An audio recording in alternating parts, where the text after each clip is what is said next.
One on the calendar, the matter Freer versus Freer. Thank you. You're welcome, Judge. Parties have been sworn in. You may be seated. Folks, have a seat. Ms. Freer, the defendant is your stepson.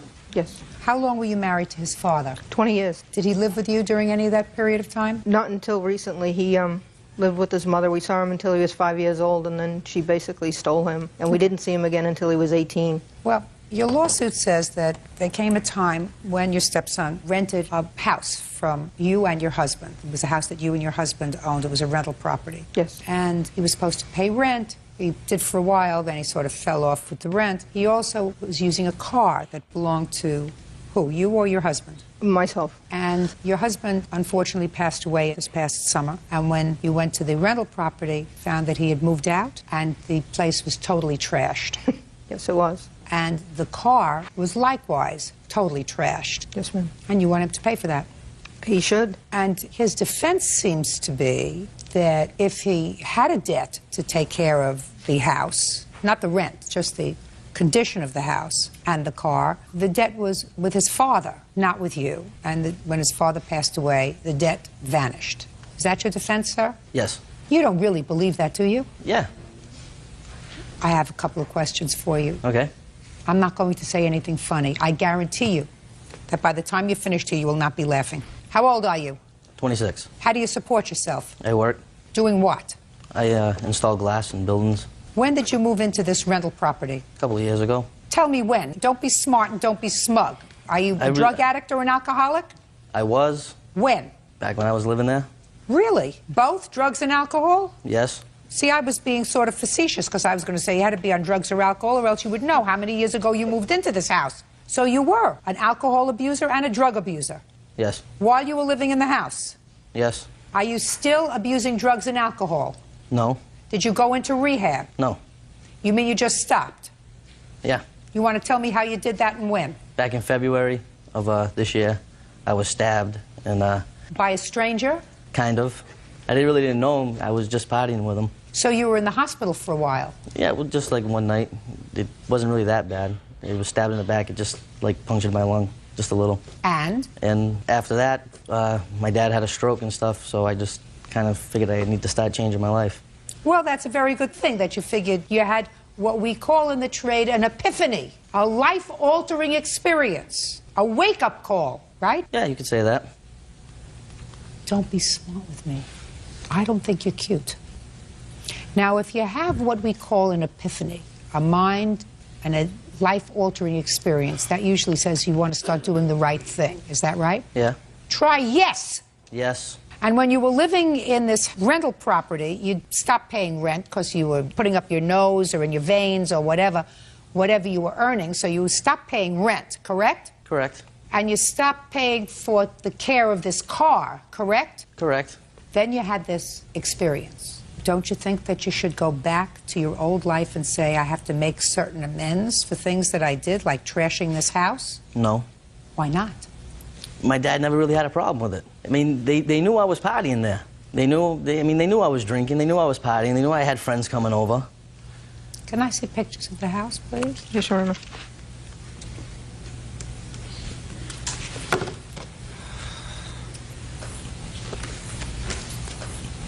Where are you living now, sir? I'm staying with friends. What did I ask you that was funny? Nothing. Why would you trash a house like this, sir? Just having a good time. Are you the only child that your father had with your mother? No. How many other children did your father have with... One. Where is that child? He kind of stays with my mom. Does he stay with your mother because he takes care of her? No. She takes care of him? Well, he stays in one of her apartments. I really don't talk to them that much. Why not? I really don't like my mom too much. Did you like your father? Yeah. Yes. Did you respect your father? Yes, I did. No, you didn't. Well... And you don't respect him now. Did I wipe the smile off your face? You don't respect him now because if you respected him, you wouldn't have done this to his property.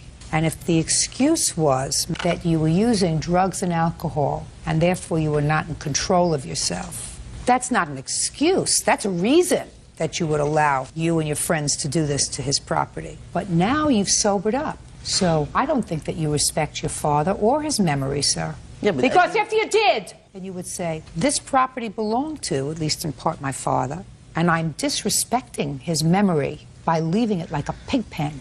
I'm disrespecting who he was and how nice he was to me by saying to me, listen, we'll give you a home. You don't like your mother. Maybe she's a problem, but I want you to feel as if you have a home with us. Here's a place for you to live, and you take it and trash it. But then you get clean and sober, and you don't fix it. And there's no excuse for that if you want to do the right thing and turn your life around, Mr. Frere. We understand each other? Yes. We're not laughing anymore, are we? No. Judge Judy continues in a moment. His life-altering experience didn't alter the way he thinks. I'm telling you, for your own protection, keep your distance. Bad news. And later today. And I told him that I was supposed to meet this woman to give her her backpack. Would it be all right if I left it with him? He was... You hear those groans? He was a staff member. Real cases, real people. Judge Judy. Mary Freer says stepson Jonathan Freer owes for destroying her home and her car. Jonathan says his actions were a result of his drug addiction. I see the estimates of what it's going to take to clean up this place. I doubt whether the jurisdiction of my court would cover it.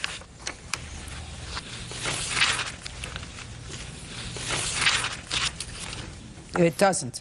All right, now tell me quickly about the car. He didn't have a vehicle, so I let him use my vehicle. And when I found out he left, we went to the house and the car was in the driveway. How did you find out that he moved out? He told my daughter. My daughter speaks with her brother still, and he told my daughter that he was going to move out. She's the one who informed me that he was gone. Did you need to hear that from her? No, I'm just going to give you some advice. You too. When somebody is a drug abuser, and he acknowledges that he was a drug abuser, and unless they take care of it, it's not going to go away. And his life-altering experience didn't, from what I'm hearing, alter the way he thinks. So you look like two nice young people. Keep your distance. I know you're looking like this. I'm telling you, for your own protection, keep your distance. Bad news. Okay. Can I see pictures of the car, please?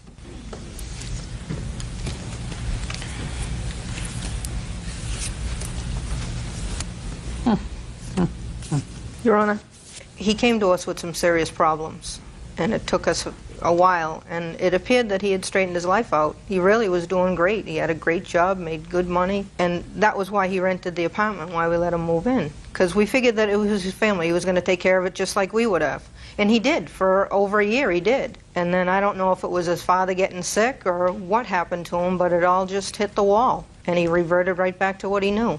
And, you know, what I'm left with is to pick up the mess. Mrs. Frere, listen to me. When he came to you, he had some problems. Is that what you said? That's exactly what I said. And would those problems include substance abuse? I'm sure it was. I couldn't prove it, but I would say. And then he got a job, and he appeared to be okay. He did very well. And then he went back to drugs and alcohol. Yep. Did you hear what your mother said? Yes. Unless you take care of it once and for all, it's like an enemy that you wound over your shoulder. If you wound an enemy, that enemy can always come back to hurt you, right? Mm-hmm. That's drugs. You have to get rid of it. And he's not smart enough to get rid of it on his own. And he's never gone anywhere to help him get rid of it. So he's always going to go back to it. And he's going to suck you in if you let him. You understand? Yes. Good. So I'm glad you're working, sir. Good. And if I haven't been able to help you, that's too bad. Judgment for the plaintiff in the amount of $5,000. That's all. Thank you. Thank you. Parties are excused. You may step out. When I did confront him, it turned into, you know, I owe the money to my dad, not you. I guess it's about, you know, doing the right thing, but I think it's more about money. I'm kind of torn in the middle because I do love my brother, but I know maybe he shouldn't have done the things he did. I hope we can get by it. I hope we can get past it because I miss him. Maybe someday, but not right now. And now the next case. All parties in the matter of Blount versus Ailes. Step forward, please. 26-year-old Sarah Blount is suing her former friend, Felicia Ailes, for losing her backpack. Sarah claims Felicia gave the backpack to a stranger. Ms. Blount, you are suing the defendant for a backpack and its contents. Yes, Your Honor. Lots of expensive goodies in this backpack that you had left in her car. Yes. The defendant has a rather interesting defense, which I'm going to allow her to explain to Officer Byrd here, because he's going to be fascinated with the defense. How did you know each other? We're acquaintances, former co-workers. We've known each other for about a year, and we had both been at the same festival. What kind of festival was it? It was a music festival. When? It was the weekend ending on Sunday, June 26th. What were you doing there? I was working. I have a second job. I was working for the brewery there, and so I had been working every day and camping at night. And the defendant, what were you doing there? I was working for the promoter of the festival. I've worked for him for the past 3 years. I'm in charge of ticket sales, handling cash for the festival. Good. So you saw each other there during the weekend, and yes. According to what I read in your complaint, Ms. Blount, the defendant was going to give you a ride home. Yes, she had offered on the last day on Sunday. She said, "How are you getting home?" I said, "I'm not sure yet." I knew. Where do you live? We both live in Portland. Maybe 45-minute drive from where the festival was held. Yes. Okay. So she said, "How are you going to get home?" Yes, and she said, "I'll give you a ride home. Here are my keys. Put your pack in my car." I want to emphasize before anything else that this pack was full of everything I needed for 4 days on cold nights in Oregon. I work at a camping outdoor store.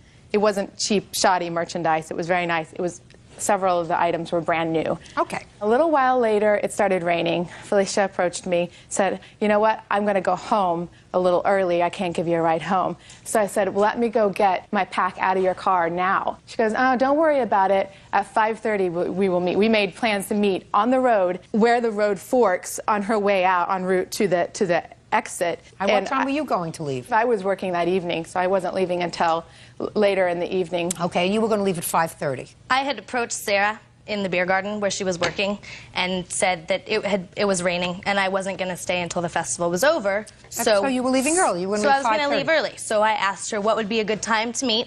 We both agreed that 5:30 would be a good time. That was a few hours before the meeting time is when I had approached her. Fine. So what happened? So she said, "Let's meet where the road forks and we'll meet at my car. If I'm not there, go up to the parking lot," which I knew where that was because I had gone to put my pack in her car at the parking lot. So at 5:30 on the dot, I stopped what I was doing and I went to the road. I couldn't find her. I couldn't see where she was, so I went up to the parking lot. I couldn't see her car there. I'm looking for her car, which is a station wagon. It's a white wagon. I look up and down. I walk up and down the road for approximately 15 minutes, thinking, you know what? I have to get back to work. I don't see her.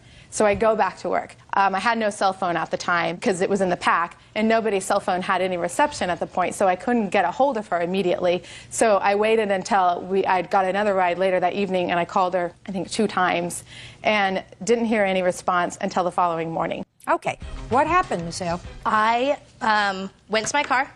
I waited at my car till about 5:33 is when I got in my car. I got to the corner at 5:36 and waited for a few minutes.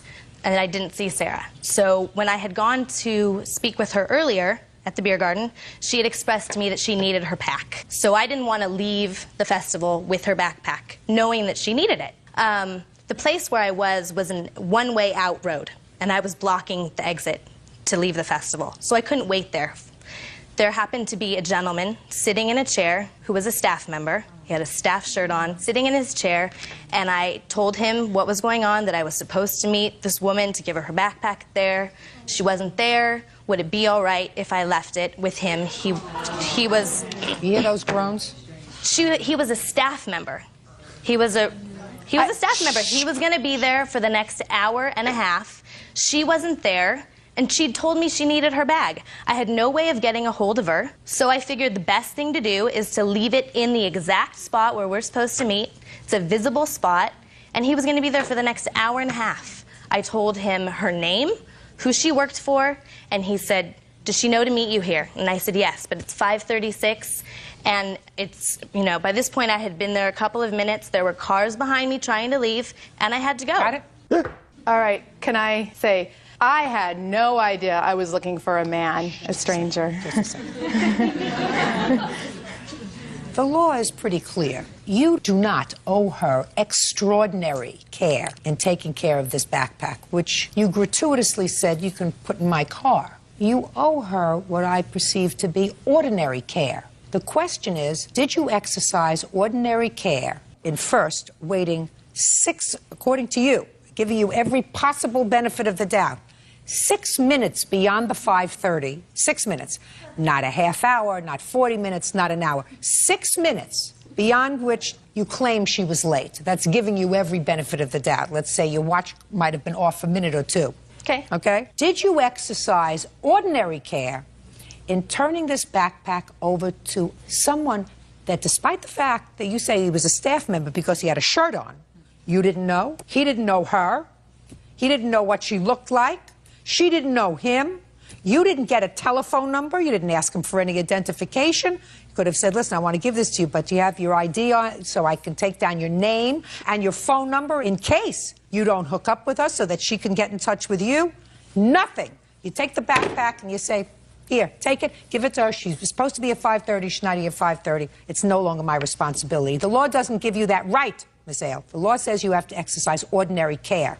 And unless you did that, unless you got this man's identification information, his telephone number, a place where he could be contacted so that in case that they couldn't get together, she would have some way of contacting him, not just a man who was wearing a shirt that indicated he worked there. Well, I had no way of contacting her. You did not exercise ordinary care.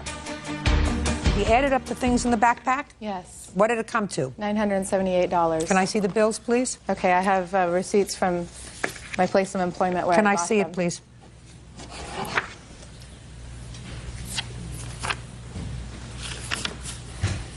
Your Honor, may I say something? Yes.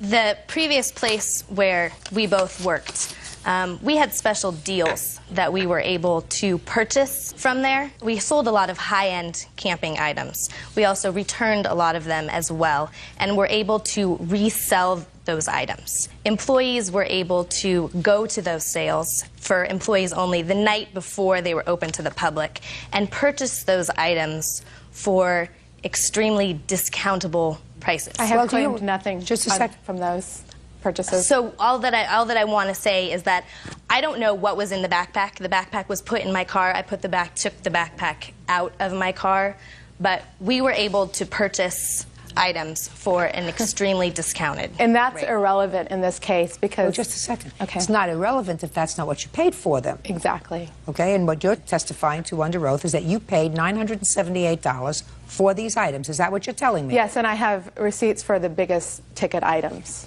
Judgment for the plaintiff in the amount of $978. That's all. Parties are excused. You may step out. Yes, case number 307 on the calendar in the matter of Frazier versus Turner. Thank you. You're welcome, Judge. Parties have been sworn in, Your Honor. You may be seated. Folks, have a seat. Ms. Turner, is your husband here today? No, ma'am. Where is he? At work. How long have you been married? 8 years. You have children? No, ma'am. Miss Frazier, according to what I've read, you and Miss Turner's husband have been friends for a long time. Yes, ma'am. How many years have you been a friend to Miss Turner's husband? About 20 years. You know him from school? From school. We grew up in the same neighborhood.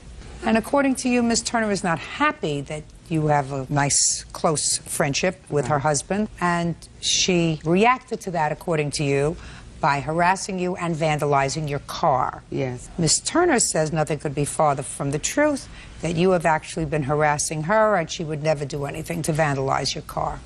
Correct. I read your answer, Miss Turner, and I read Miss Frazier's complaint. Do you approve of the friendship that Miss Frazier has with your husband? I didn't have a problem with her being friends with my husband. The problem came in when I initially had contact with Mrs. Frazier. She was being chased down the street by another woman, hollering, "You better leave my husband alone." That's my first initial contact with Mrs. Frazier. At the time, I did not know who she was.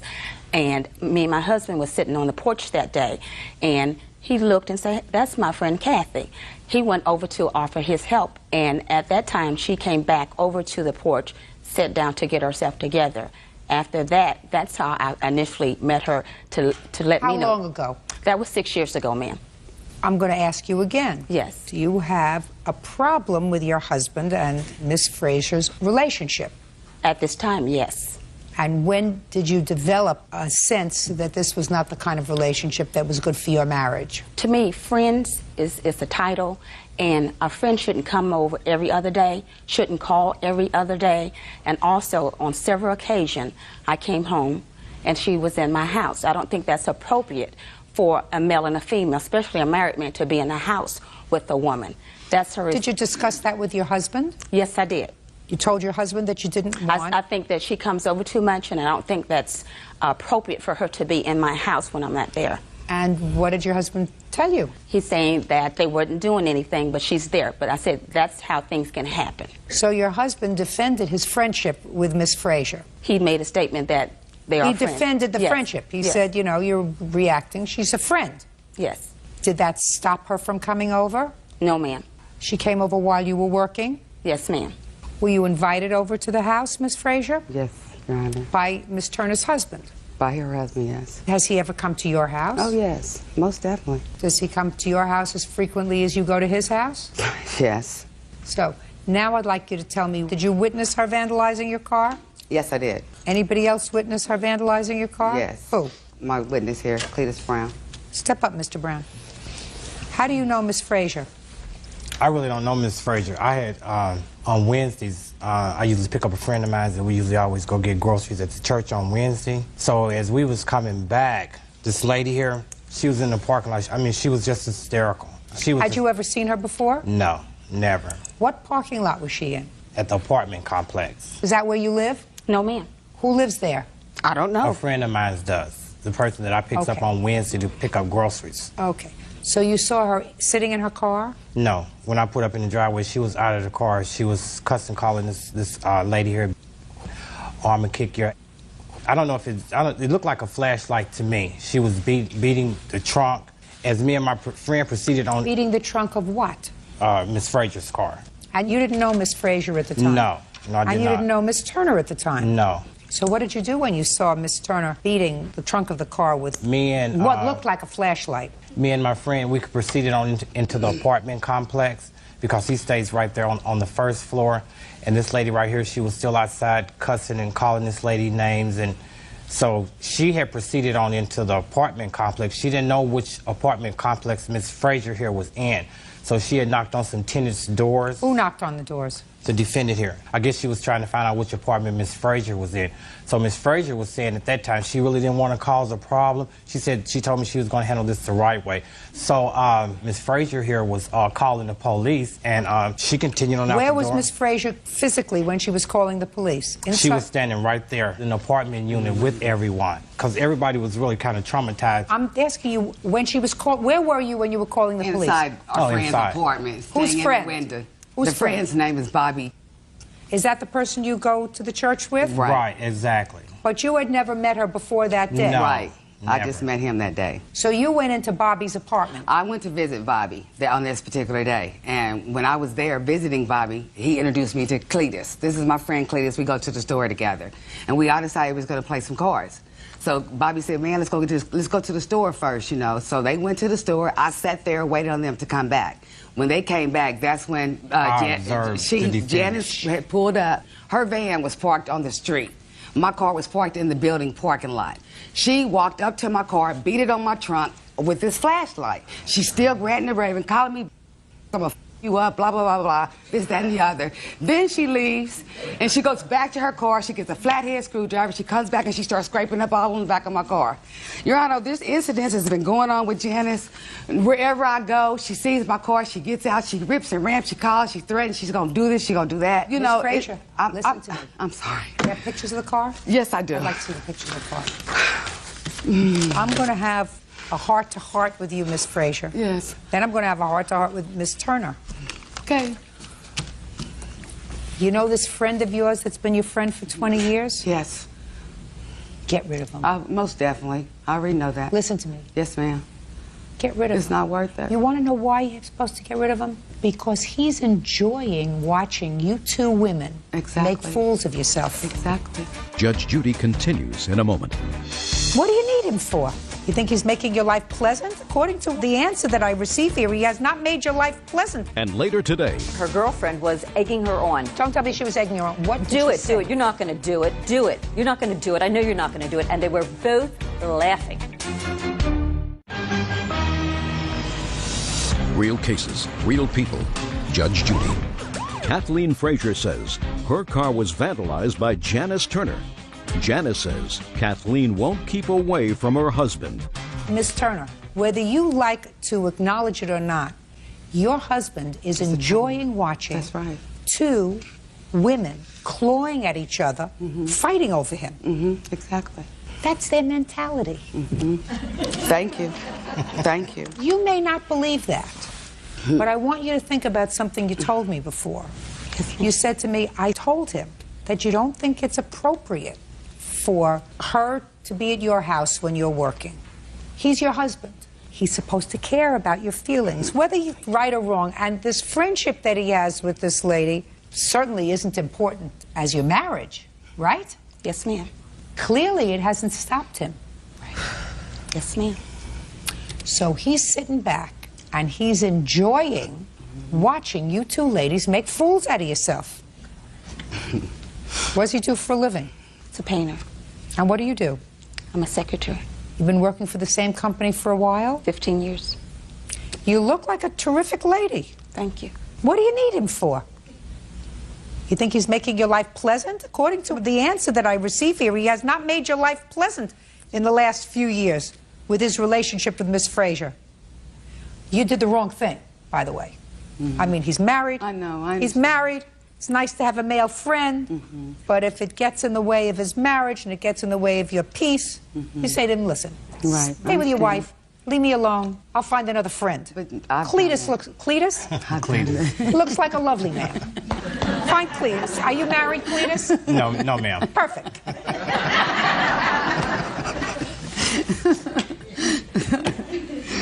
Not worth it.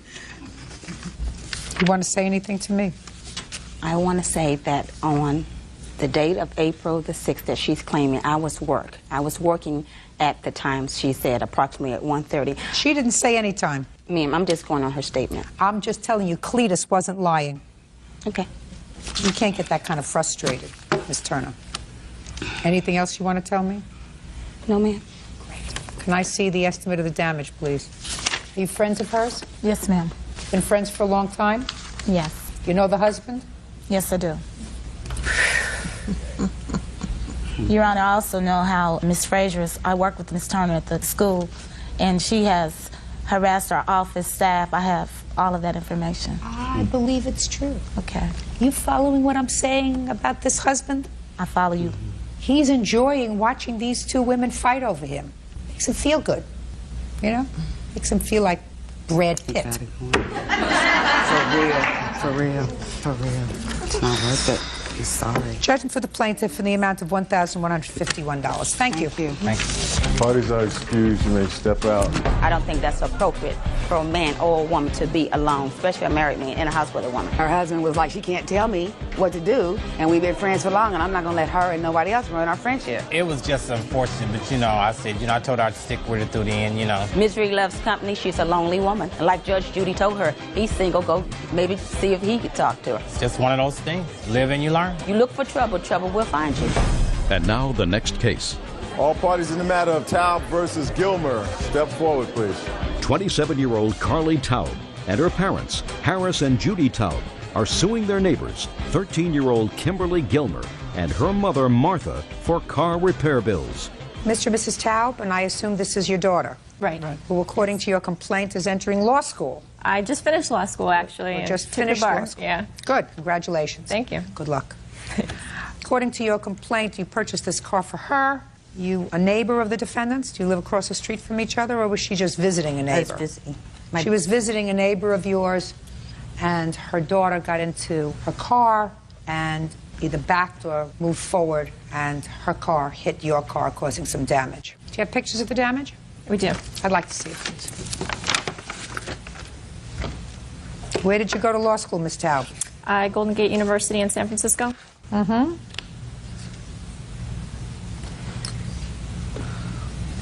Oh, this is the tire on the back. I couldn't figure out what it was. It looked like a satellite.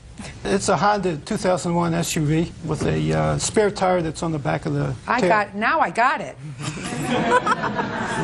How old are you? I just turned 13. When did this happen? August 14th. What time of the day or evening did you go out and get into this car? Like the afternoon. Whose car did you get into? My mom's. Why? Because we were about to go home. Who gave you the keys to the car? My mom's purse was in my grandma's house, and I knew she would forget it, so I had her purse on my shoulder. So you had your mother's purse on your shoulder.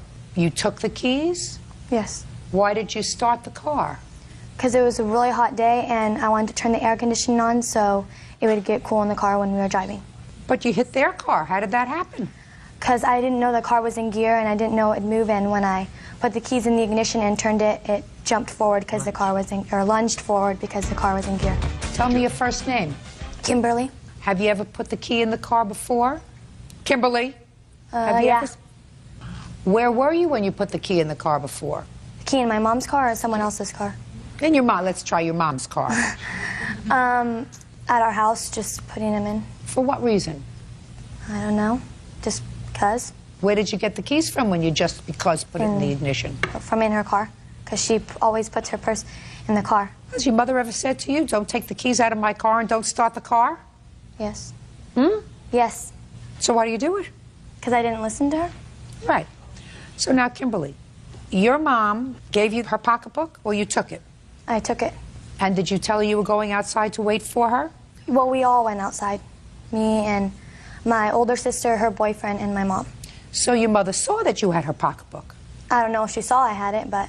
Well, she didn't leave her pocketbook in the house, did she? You were all getting ready to go. Don't speak to her.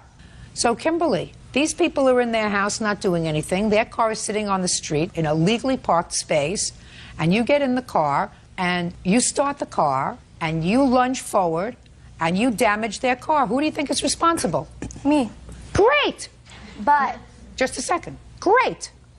Now I'll hear your butt. But I didn't, it's not like I purposely tried to hit their car. That's why they call it an accident. Yeah. Whose fault is it? Mine. Right. And if you were an adult, you would have to pay for it, right? Right. Because it was an accident that was your fault. Even though it wasn't purposeful, you didn't get into the car with a view towards damaging somebody else's property. That's why we call it an accident. But since you're 12 and not responsible under the law, so I can't make a judgment against you, I have to make a judgment against you. Right? Yep. Perfect. Then we understand each other. How much did it cost to fix it? Well, we haven't gotten it fixed yet. What's your estimate? $945, close to $950. $945. Yeah. How many estimates do you have? We have two. The one I like, though, the brunt of the damage was done on this wheel cover. It's cockeyed. And what the mechanic said to me made sense. Don't tell me what the mechanic said to you. Just let me see the two estimates. Sure. Judge Judy, can I tell you how it really happened? Sure. Are you interested? Okay. Sure, I am interested. Okay. Always interested if somebody's not telling me the truth. Okay. Well, I was reading. It was around I don't care what you were doing. 5 o'clock. Quiet. I hear noise outside. Like, I thought there were drunken kids outside before I even saw them, just by the noise element and how they were giggling and laughing. Let's go. I have other things to do today. And I see the two kids. They talk to a fella, and I figured, well, you can't stop kids from being on the street. I went back to read a book. About a minute later, I looked out again. I just got a gut feeling nothing good was going to come of this. I see her get into the car, sans pocketbook, no pocketbook. And the other, her girlfriend, was egging her on. And they were What do you both mean? Don't tell laughing. me she was egging her on. What did Do she it, say? do it. You're not going to do it. Do it. You're not going to do it. I know you're not going to do it. And they were both laughing. I mean, really laughing. And now I'm glued to the window because this car it doesn't even have a paint job. It's like a black matte primer. I got it. And then she talked to a fella in a truck. I think maybe she's 16, so Whatever. I thought she's going to back out and take off. Whatever. But what she did was put it in gear and accelerate. It was such a loud noise. She didn't do it on purpose. It was an accident. She didn't mean to hurt your car. She didn't mean to hurt her mother's car. She had no business being in a car. She had no business being in possession of the car keys. Right. Her mother's statement is she has trouble with her. She can't watch her 24/7, therefore it's not her fault. That's pretty much what you said in your statement. Is that right? Yes. Well, unfortunately, as between you and these poor people, you're responsible for the damage your daughter does. And if I were you, I'd have her do a whole bunch of something, babysitting, whatever it is. I already do babysit. Well, what do you do with the money that you make from babysitting? Use it, like go to the mall with my friends. Why don't you give it to your mother so that you can help pay for this property damage that you caused? Judgment for the plaintiff for the amount of $742.47, which is the amount of the lower estimate. That's all. Step out. Take responsibility for what you do. That's all. Thank you.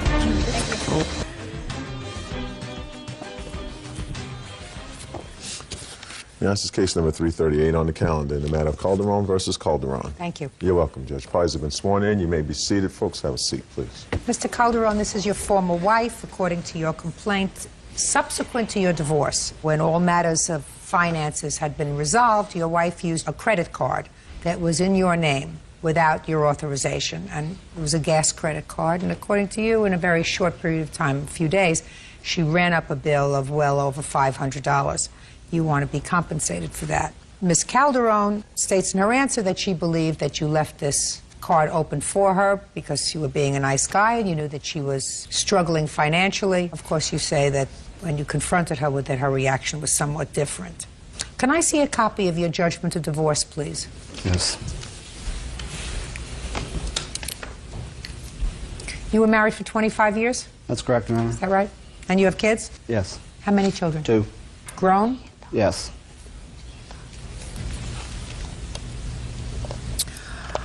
It is clear from the judgment of divorce that any and all liabilities incurred after December 14th of 2004 belong to each of you separately. Now, when were these credit card bills made? October 13th through the 19th. Of 2005? Of 2005. I have a Can I see them, please? How did you become aware of them, sir? I received a letter of address change, and I knew that I had not changed my address. I didn't even know the credit card existed. And when I called them, they told me that I had requested to change my address, and I thought that there was something wrong with that and asked if there was any charges on the account. Okay, Ms. Calderon, the ball is in your court. Explain it to me, please. Basically, the reason that I was in the situation I was in is because I was so heavily in debt and destroyed from what he had done to me from this divorce, because he knew that last year when my daughter graduated high school, my oldest daughter graduated college, and my oldest daughter got married, that I had put a lot of money into that. And this has nothing to do well, with that. but this is why I was. Calderon, this is why. This has nothing to do with that. This is not. I would have never used it though. This is not even a large amount of money. We're talking about a gas credit card where it's clear you allowed someone else to use this gas credit card. I got gas for my kids. We were all struggling. He destroyed us all. Just a second. In 4 days, you got gas for your children. You have 2 children and yourself. Right. You filled up the cars. 1, 2, 3, 4, 5, 6, 7. I don't know what's $98.20. That's not a car fill up. Or $83. Or a case of oil. A case of oil. 1, 2, 3, 4, 5, 6, 7, 8, 9, 10, 11, 12, 13 times. Let us assume 3 people's cars, 13 times in a 4-day period. So, Ms. Calderon, don't play with me. This is not because you needed money. Yes, it was. When you enter into an agreement, and I assume that this was your agreement, it looks as if it was boilerplate clauses. You agreed that after December of 2004, you would not make any debts for the other party. You chose not to do that. His friend told my daughter that he left the card open for me to use because he felt sorry for me because he knew how hard of a time I was having. Oh, okay. Well, that's a different story. Is that person here today? Yes. Step up, sir. Tell me your name. David Dover. Mr. Dover, did you ever tell Mr. Calderon's daughter that this credit card was left open? No, ma'am. I never knew the card existed. I never knew anything about it. Step up. You're the daughter. Yes. Your name? Angela Schubert. Angela, tell me about this alleged conversation. We were going to dinner for my birthday, and I was sitting in front, and we had just found out I was pregnant that day. It was August 18th. We picked up my dad from work, and we work at, well, it was before we picked him up for work. And we were just talking about the divorce, you know. I was trying to get to know him since, you know, he lives with my dad now. And he just happened to say, well, your dad did leave a gas card open for your mom. Because we didn't know, because all the gas cards were closed. Let me ask you this question. Somebody must have been complaining about money. No. So, because the statement that you ascribed to this gentleman, well, This is what you said. Well, your dad did leave a gas card open for your mom. We were talking It's about... always a response to something said to him. We were talking about how hard it was for everyone in the divorce, And how it happened. We were talking compassionate about he is. how hard it was. And he said, well, you know, your dad left a gas card open for your mom and, you know, Good. to help her out a little bit. And you went back and told her, shh. I Ms. didn't tell Calderon. her right away. You didn't tell her right away. When did you tell her? Maybe a week and a half, 2 weeks tops. Okay, so a week and a half, 2 weeks tops, you tell your mother. And your mother didn't have this credit card.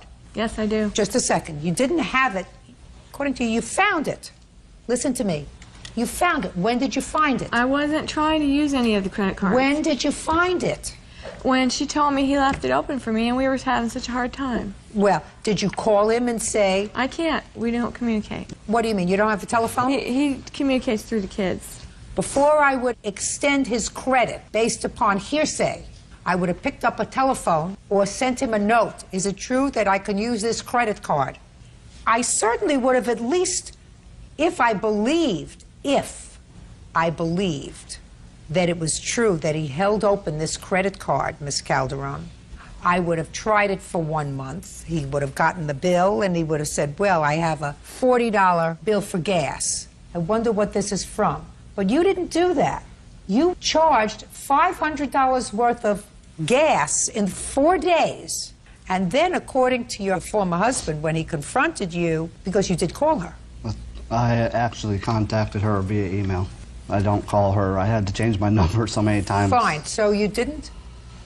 But I did contact her. And what was her response? She said that go ahead and prosecute her. It would be well worth it for the look on my face. Can I see it, please? I was shocked that he wanted to prosecute me. Judge Judy continues in a moment. I still am in shock that he's done what he's done to us. And You're shocked. I never thought he was that cold-blooded, and I still can't believe it. And later today, I said, I'm calling the police. And she said she took him and she pawned him and she thought she could get him back in my jewelry box before I noticed. That's what drug addicts do, not casual marijuana smokers. real cases, real people. Judge Judy. Alan Calderon says ex-wife Linda Calderon made unauthorized charges on his credit card. Well, this email acknowledges, Miss Calderon, that you used this card, but you said, I figured I'd be able to make payments just like you would. If he had a problem with what I got. But I got things to help us because I knew how he always tries to make himself appear to be generous, but his MO is not generosity. And Listen I knew to me, he doesn't have to be generous with you anymore. he has never been generous with Miss me. Calderon, then you stayed with somebody for 25 years who wasn't generous. You're divorced now. And what you have to do is you have to put a period and move forward. The economics of divorce is never easy. When you try to run two households on the same salaries that you were using to support one household, that's never easy for anybody.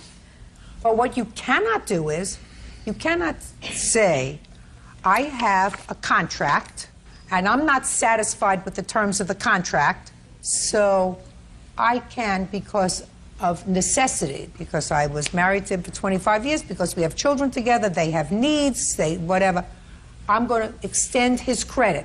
You can't do that. I still am in shock that he's done what he's done to us. Listen to me. And You're shocked. I never thought he was that cold-blooded, and I still can't believe it. The retaliation was not to use a credit card. I didn't do it in retaliation. Well, then you got to pay it. Judgment for the plaintiff in the amount of $507. That's all. Parties are excused. You may step out.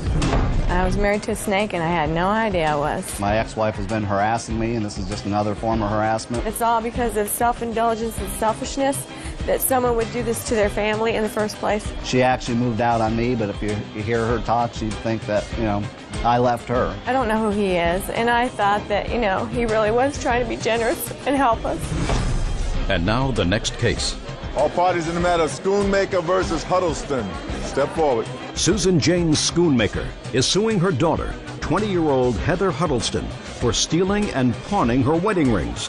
Heather claims she had her mother's permission. The Schoonmaker, this young lady is your daughter, and according to your complaint, she owes you some money. She owes you some money because As a result, according to you, of her drug abuse, she fell behind in her rent. She and her boyfriend, and she came to you for money, and you gave her jewelry to pawn. She pawned the jewelry. She was supposed to get it out. She didn't. You lost the jewelry. You want the money. Is that right? Well, she also stole my wedding rings out of my jewelry box and pawned them without my knowledge. For how long has your daughter had a drug problem? I didn't know that she had one. She told me it was her boyfriend. When she came to you and asked for money, she told you that the boyfriend had a drug problem? She said that he was spending money on things he shouldn't be. He was doing drugs and stuff like that. So then why in the world would you give her jewelry to pawn?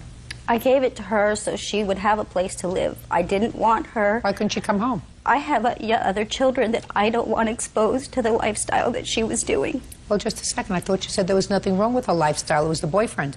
I don't know what her lifestyle was. I know that she was spending money and doing things that she should not be doing. Then you That's the reason that you she shouldn't left. have given her your jewelry. You're right. So then what are you doing in court?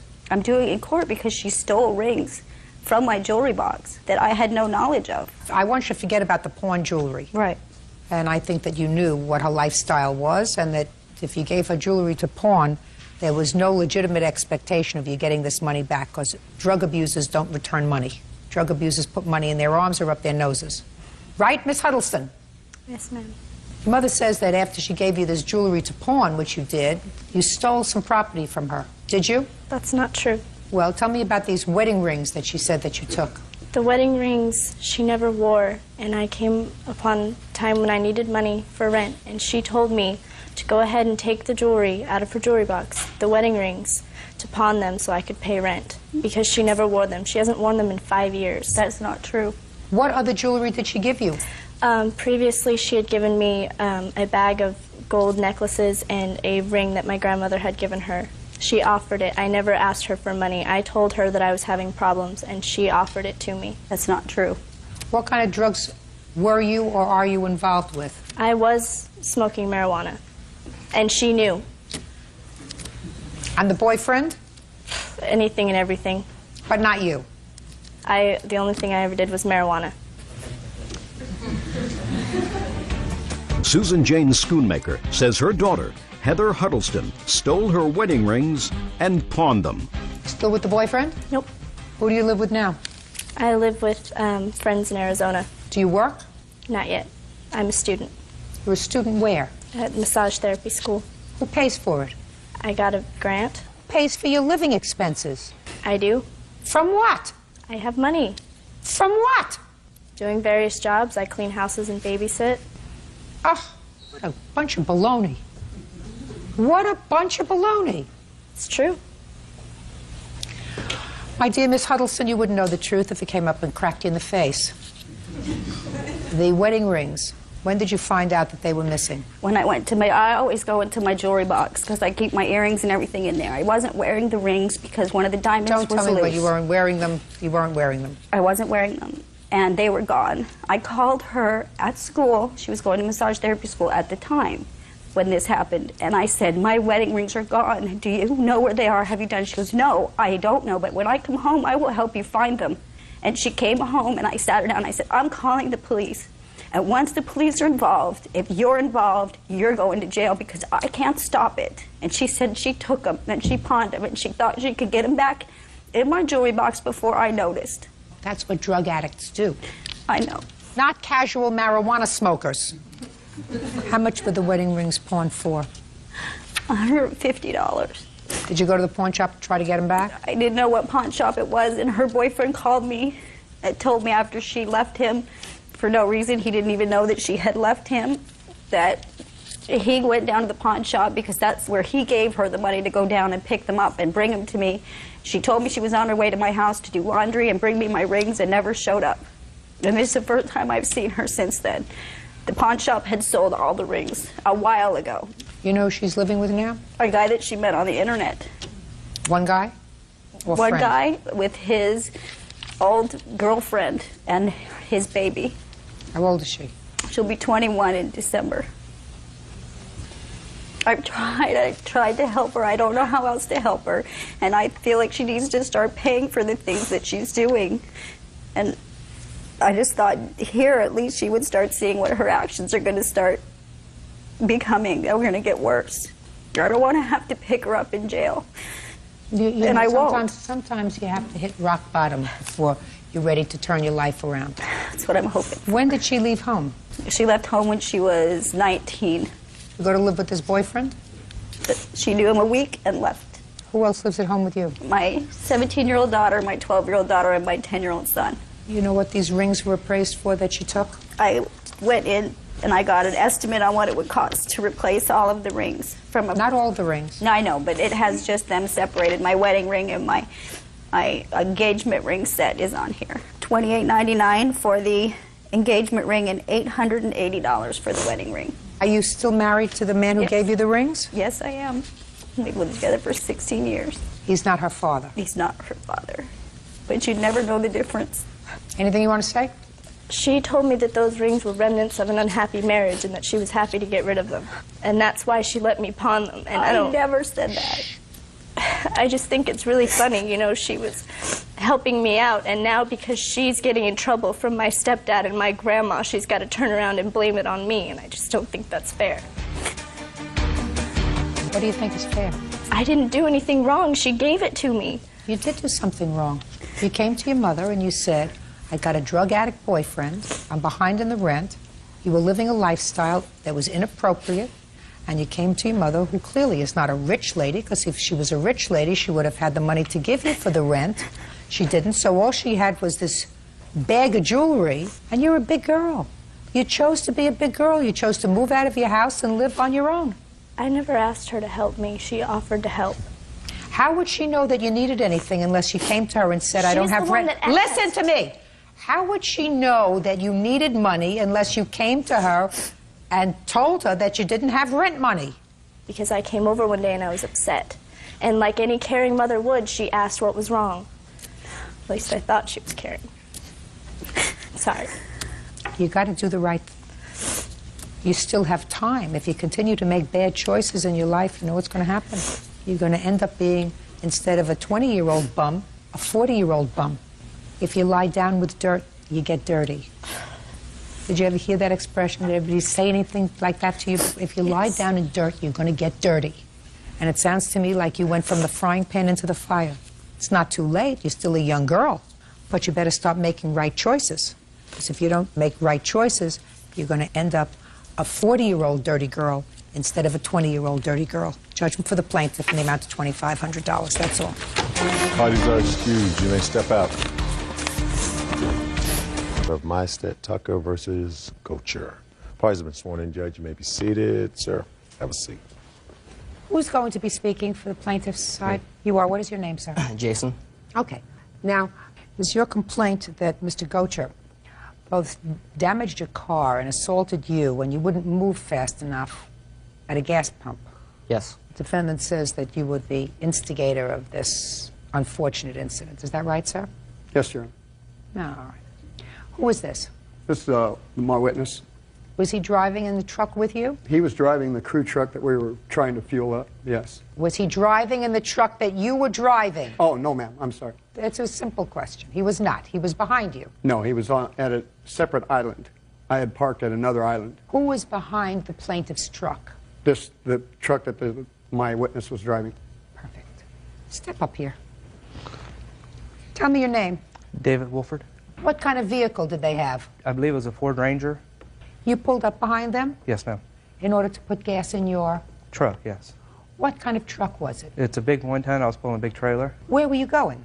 We were going to San Francisco for a job. How many cars were in, or trucks were in the caravan that you were in? There was 2. Where was the defendant's truck in relation to your truck when you pulled up to the gas station? He was the next pump over on the other side. Did he have a gas pump available to him? Yes. Is he putting gas in his truck? Yes, ma'am. And what about you? No, ma'am. I pulled up behind him. Behind him? Yes, ma'am. Behind him. Yes. And sat there. My brother got out, and we walked around there. We sat and waited. And my brother-in-law turned his pump on, come over and give us our gas. Who's your brother-in-law? Joe, I'm sorry. He's the brother-in-law? Yes, ma'am. And he come over and give us the gas card where we can get gas when we got up there. Okay. And he went back in to get coffee and got his coffee, come back out, and the guy was still sitting there. The defendant. Or the plaintiff. What were they doing? Ma'am, I don't know. They were just sitting in the truck? Sitting in the truck, yes. Okay. Had they put gas in their car? Yes, they were. Did you see them put gas in their car? Yes, we were pulling in. He was shutting the gas tank and getting in. Was he alone at that time? She was in the truck with him. So he gets finished putting gas in his truck and comes over to give you the card so that you could put gas in your truck. Yeah, he started his and started pumping it and brought me the card. And you're sitting behind these people. Now, Yes, what ma'am. happens next, sir? We sat there, and like I said, he went and got coffee. And the whole time, they were just sitting in their truck. He come back, and he hollered, you guys move your truck. She turned around and looked. And they kept sitting there. He said, move the damn truck. And the guy just, about 4 or 5 inches, just burned his tire and stopped, just sat there. What are you talking about? He just burned his... You mean he moved the truck? Just about 6 inches, just barely burnt the tires, Okay. just enough to make the tires burn. And then my brother-in-law continuously told him, come on, move the truck, we got to go. And she opened the back window and told him, wait a effing minute, we'll move the truck. And he told her to shut up. And Who told her to shut up? My brother-in-law. You just shut up, move the truck. Who was driving the truck? The gentleman. He was? Yes, ma'am. Go ahead. And Uncross your arms. Oh, I'm sorry. And then he got out of the truck. The plaintiff got out of the truck, slammed his door open, and come out towards my brother-in-law with his fist rolled up. So my brother-in-law, Explain to me. Fist rolled up. Show me what that means. like, he come out like this and come towards you.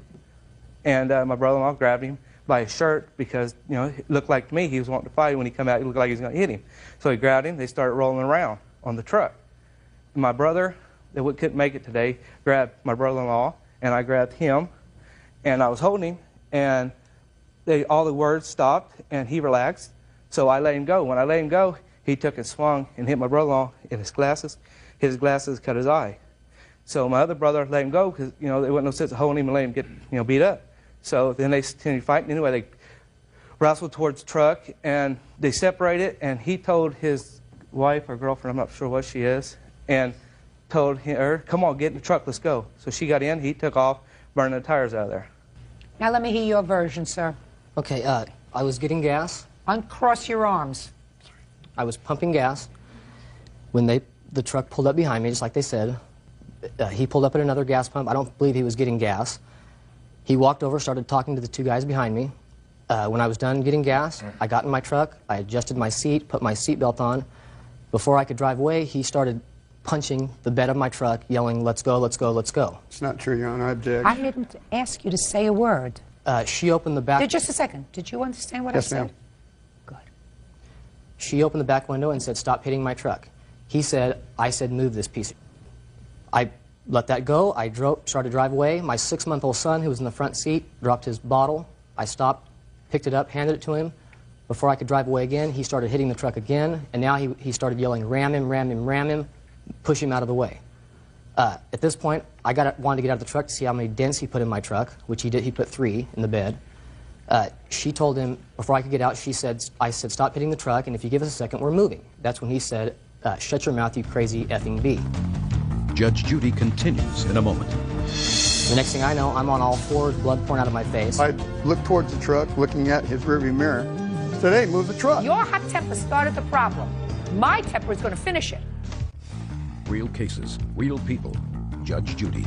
Jason Meisted claims he was assaulted by Joseph Gocher. Joseph says Jason was blocking the pumps at a gas station. Go ahead. I got out of the truck to see the damage. Before I could even get back to the damage, he grabbed me by the throat with both hands and bent me backwards over into the bed of the truck. I then stood up. When I stood up... right. When I stood up, he still had me by the throat. I don't know who it was, but one of the guys in the truck behind me grabbed my arms and put them behind my back. She, at this point, tried to help me. She couldn't do anything because one of the other guys grabbed her and threw her back into the gas pump. I don't know who it was, had my arms behind my back. They ran me into the door that was open. The next thing I know, I'm on all fours, blood pouring out of my face. I jumped up, I told her, I said, get in the truck. She got in the truck, we drove home, and I called 911. When you called 911, did you file a report? Yes. Can I see the report, please?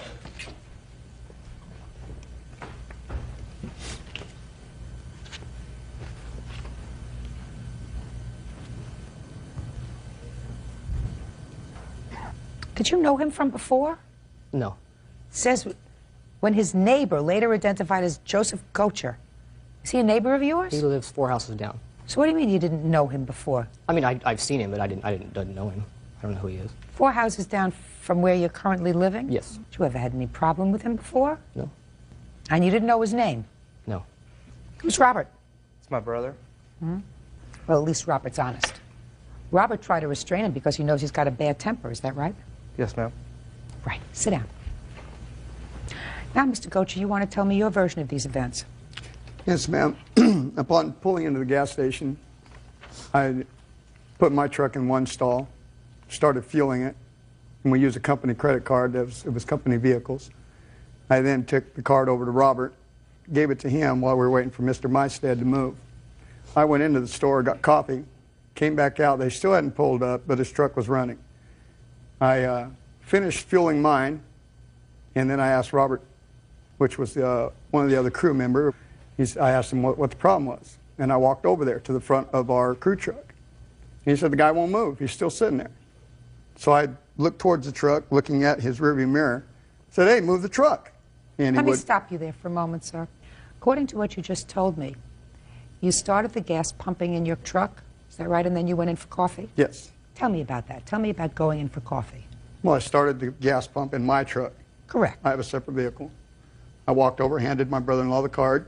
Right. And then I went in. Just a second. That just took a couple of seconds, right? Right. And then I went inside to make coffee. Shh. You didn't say anything to him. You just handed him the card and said, he understood that he was supposed to fill up the gas tank. Correct. Correct?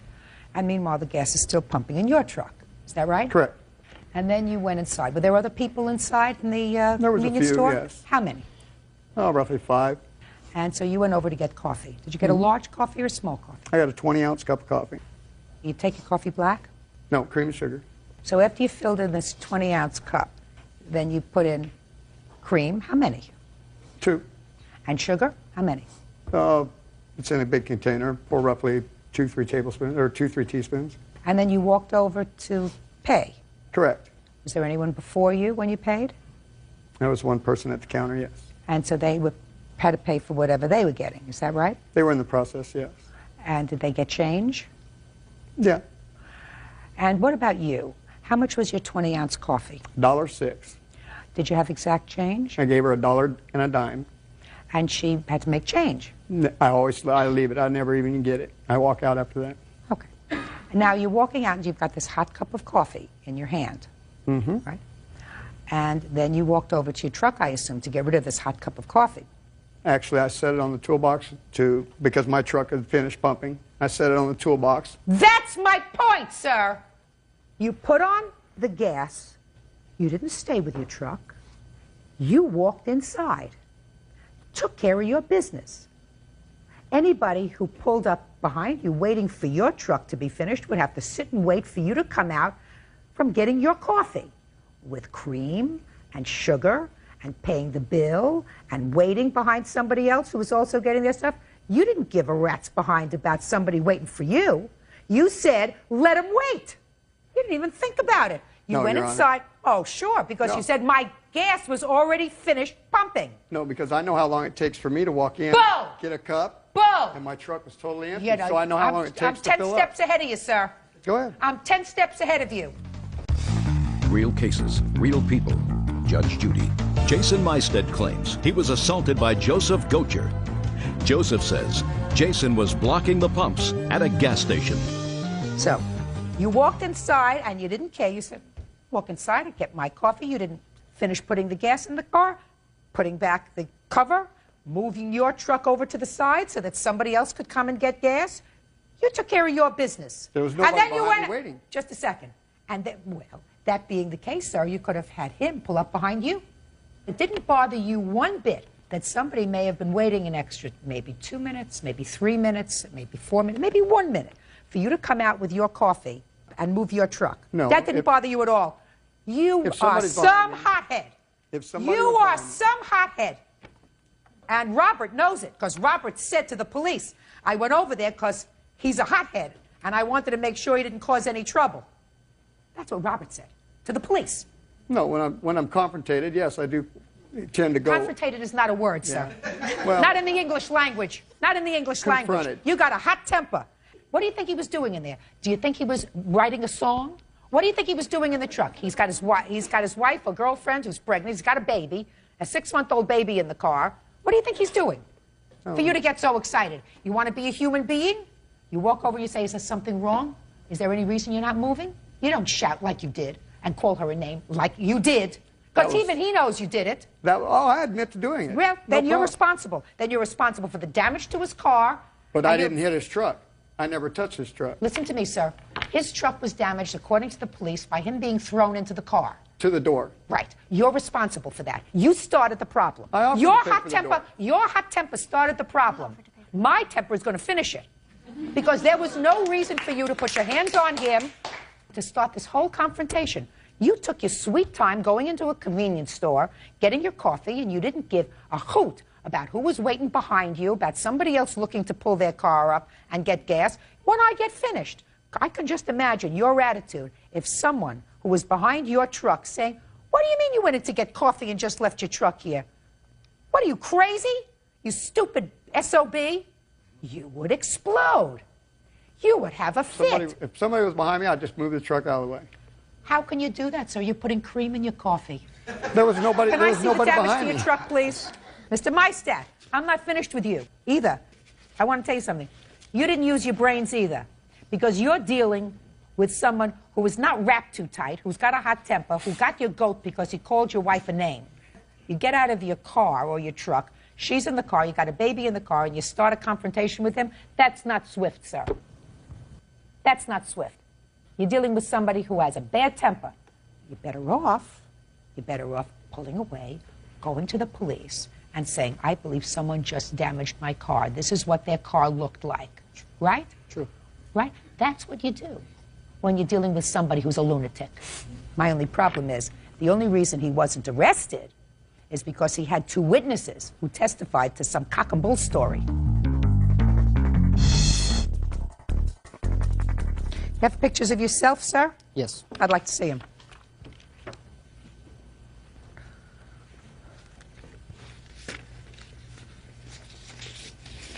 I see a lot of feet pictures. I don't see any injury here, sir. It's the ankle. What happened to your ankle? Well, I broke it back in on June 30th. I just got off a cane when this all happened, and there's a re-injury. Here's my emergency room records of going back in. How much did the emergency room cost you? It was $619. Between the emergency room visit only, which is all that I'm considering, and the damage to the car, which is $1,724, $2,343. Now, what you're suing for is $5,000, sir, because you want also to be paid for lost wages due to assault, to the assault. Yes. What lost wages did you have? Well, like I said, I broke my ankle on June 30th. I was on crutches for 6 weeks with the cast. When I got the cast off, I was on crutches for a month. I went to rehabilitation, was on a cane. That has nothing to do with him. Well, no, I just got off a cane, just got back to work. When he assaults me, and with the emergency room records there and seeing my doctor, I was back on disability for another month. Chalk that up to your own stupidity. I told you that there is a contributory negligence on your part, contributory stupidity. If you would just get off of crutches, he was wife or his girlfriend? His girlfriend. Girlfriend had to take care of you 6 months. You weren't working. You explained to me the wisdom of getting out of the truck, your truck, to confront him. Well, when somebody's punching your truck, don't I have the right to get out and look at the damage? No, what you're supposed to do when you have a nut who's hitting your car. I didn't know he was a nut. Oh, no? You didn't know he was a nut? You didn't know he was hitting your car because you weren't moving fast enough? And I don't have the right to get out and check out the damage? I'm not talking about right. I'm talking about using your brains. I'm talking about trying to be a little smart, just like you drove off and try to find a police officer. Is that what you try to do? Then you do that first. You don't do that after the damage is done. You try to do that first, especially when you have a baby in the car. I did try to drive away the first time. Yes. And they punched my truck again.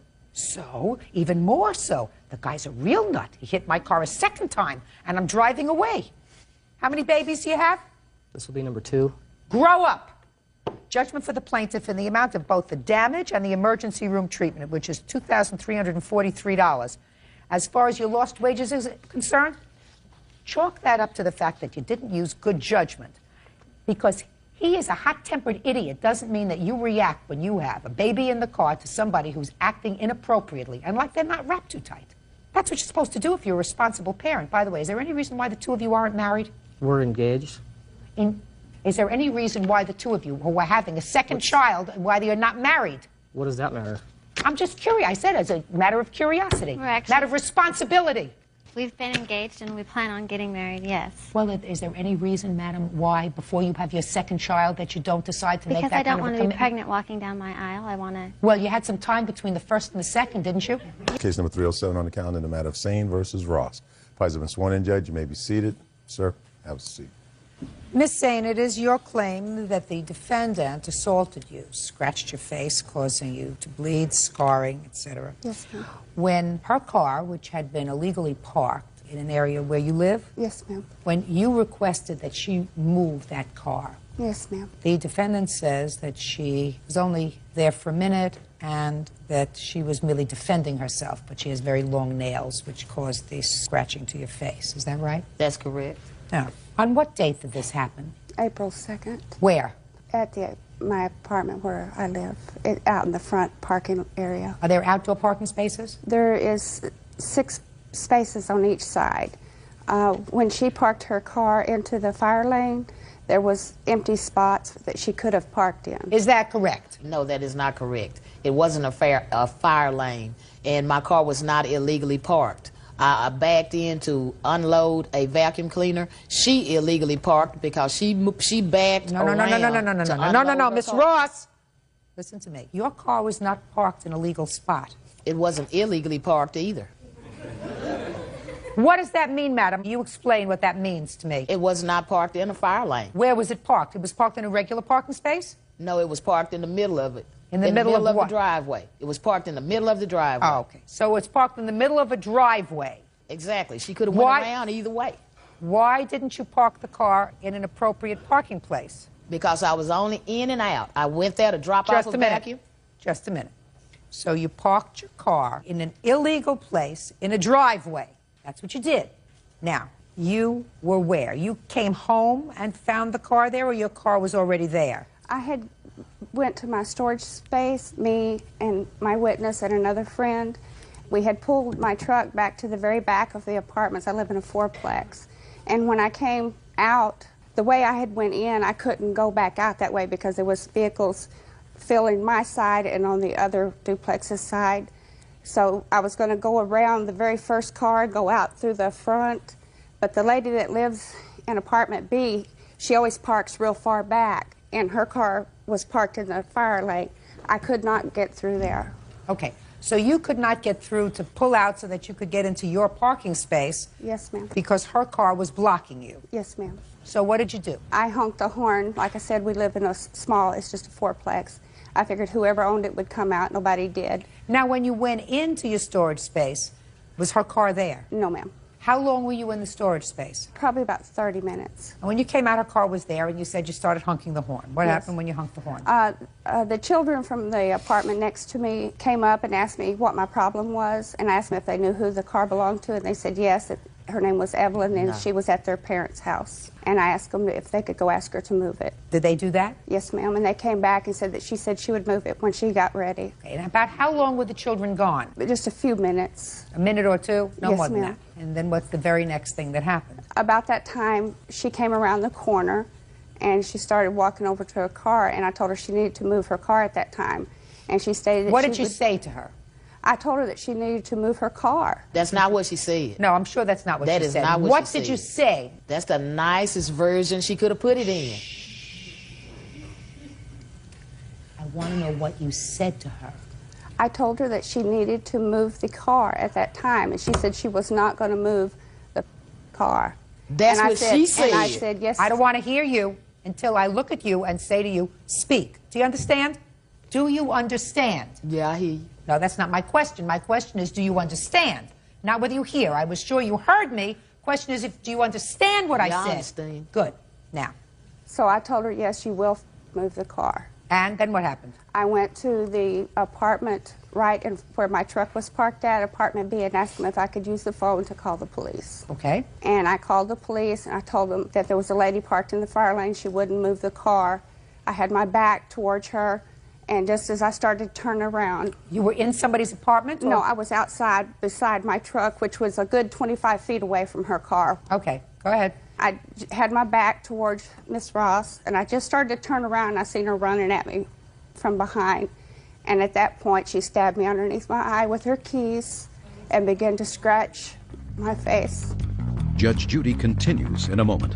She came out cussing and being very belligerent to me, and she kept cussing at me. She came out with that phone and swung. When she swung at me, she got swung back on. And later today, your son was in jail. Domestic abuse. You spoke to your granddaughter. I called her that day. That day I got called out of work to get $500 for my father to get bailed out of jail. real cases, real people. Judge Judy. Melba Sane says, during an argument over a parking space, Evelyn Ross gouged her eyes. Evelyn says Melba swung first. Okay. You have photographs of what your face looked like? Your Honor, that's not what happened. That's not the truth. I thought you said you understood. I guess I forgot saying that, but that's not the truth. I thought you said you understood. Okay.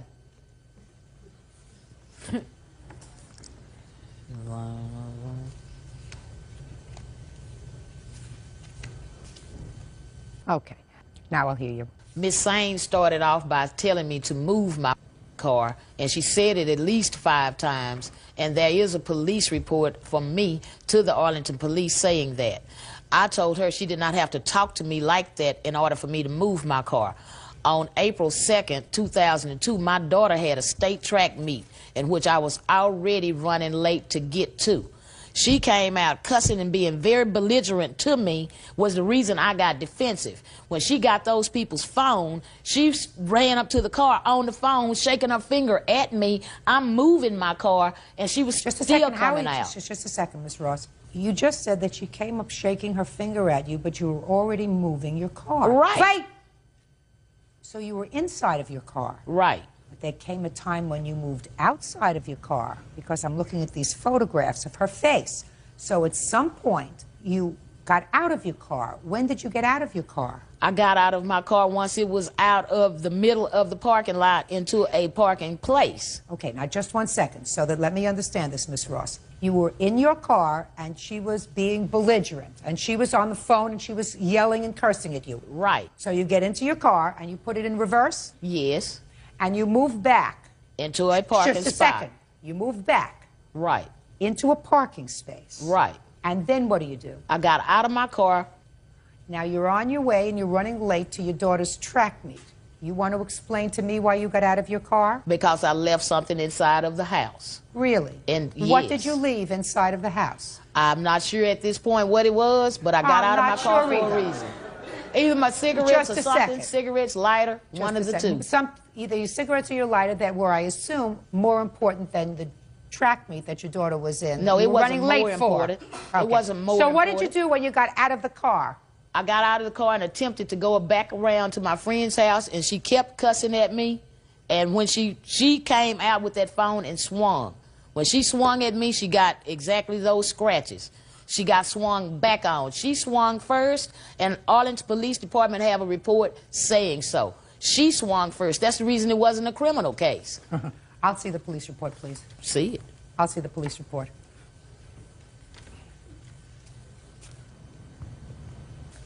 You think I believe your story that you left something inside? That you were in such fear, Miss Ross, quiet, that you were in such fear of her screaming and cursing at you that you were in your car, you could have gone your own way and stopped off and bought another lighter or a pack of cigarettes, whichever it was that was so important that you can't even remember it now. You would have been out of harm's way and gone, except you decided to pull into a parking space and get out and not confront her. Oh, no. To go back inside to the apartment that you just came from to get something that you can't remember as we speak now and cause this type of damage to her face. That was from my hand. That's not from a key. Speak not. Your Honor. Shh. Well, that's very unfortunate. This friend of yours who finally, after several missed appointments, went to talk to the police. Nobody else, according to the investigating police officer, wanted to get involved in this whole incident. I wonder why. I am satisfied after hearing your testimony and after hearing your testimony that you were the instigator in this whole incident, Miss Ross. You had the absolute ability to extricate yourself, to leave this argument, which you had caused by illegally parking your car. What was Because she I'm saying? speaking! By illegally parking your car and then saying to the kids who came in to tell you to please move your car that I'll move my car when I'm good and ready. That's the kind of persona that I'm seeing as you're standing here testifying today. Those are the exact words that would come out of your mouth. Now, I'm not saying that Miss Sane didn't use some vulgarities when you finally did come out. I believe she did. Sticks and stones will break my bones, but names will never hurt me. That does not give you the right to cause the injuries that you did, which you caused. And for that, I am awarding the plaintiff $5,000. That's all. Step out. Parties are excused. She was the instigator. She approached me and attacked me from behind. She started it. I have a statement from a dermatologist about the scars on my face. She got her butt whooped because of it. The hole in my face. Looked like someone had been mauled by a grizzly bear. She came out cussing and swinging at me. It's consistent, he says, with a stab wound. And I'm not gonna ever let anybody hit me and just walk away or drive away. She told me she would be back. She came after me and she got tore up because of it. This isn't the end. And now the next case. All parties in the matter of White versus Atkinson. Step forward, please. Babysitter Jackie White is suing her granddaughter, 20-year-old nurse's assistant Melissa Atkinson, for an unpaid loan to bail her father out of jail. Miss Atkinson, how old are you? 20. This is your grandma. Yep. Who do you live with now? Me and my fiance and my daughter. How old is your daughter? 8 months. When you were growing up, who did you live with? My mother. Only your mother? Yep. What about your father? Non-existent. That's her son, is that right? Did you have any sort of relationship with your grandmother? Yep. Somewhat. As you were growing up, you saw her? Yep. Try yes, it sounds Yes. nicer. It's a courtroom. How frequently did you see your grandmother as you were growing up? More when I was younger than now. And you saw her despite the fact that you had no relationship with your father. He wasn't around. He was around, but not often. Shh, put your hand down. So she was around more than your dad? Yep. Yes. When you say she was around more than your dad, she would come to visit you or you would go and spend time with her even though her son wasn't around? Yes. So you would say that during the time you were little, and even a little older, she was a reasonable grandparent? Yes. Now I'm going to get to the case.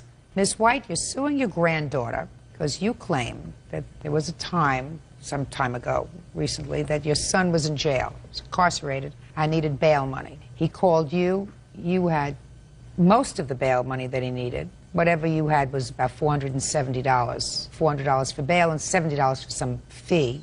You spoke to your granddaughter. Granddaughter managed to get together another $100. You posted $500 bail for your son. Sometime later, he appeared in court. Bail was returned, but it was returned to your granddaughter, and your granddaughter did not give you back your money. Granddaughter says that you never gave her a dime. Okay? That's what the case is about. Right. Which is the reason that I was asking you a whole bunch of questions, Ms. Atkinson, because I didn't know what kind of relationship you'd had with your grandmother, and I don't know why your grandmother would sue you anyway, even if what she says is true, because that's sort of something that family doesn't do, especially for not life-altering amounts of money. So you're going to explain that too to me, Ms. White. I had to borrow the money from my sister. She wired it up Western Union for me to get the bail money. And then I had to pay her back. And I was expecting to get my money back from Melissa when this bond was paid back. When did your son call you? April 27th. I've got a phone number here where I called my sister on the 28th. She wired the money up the 28th. When was your son incarcerated? 27th. For what? I've got a record here. You'll have to look at this. Can I see it, please?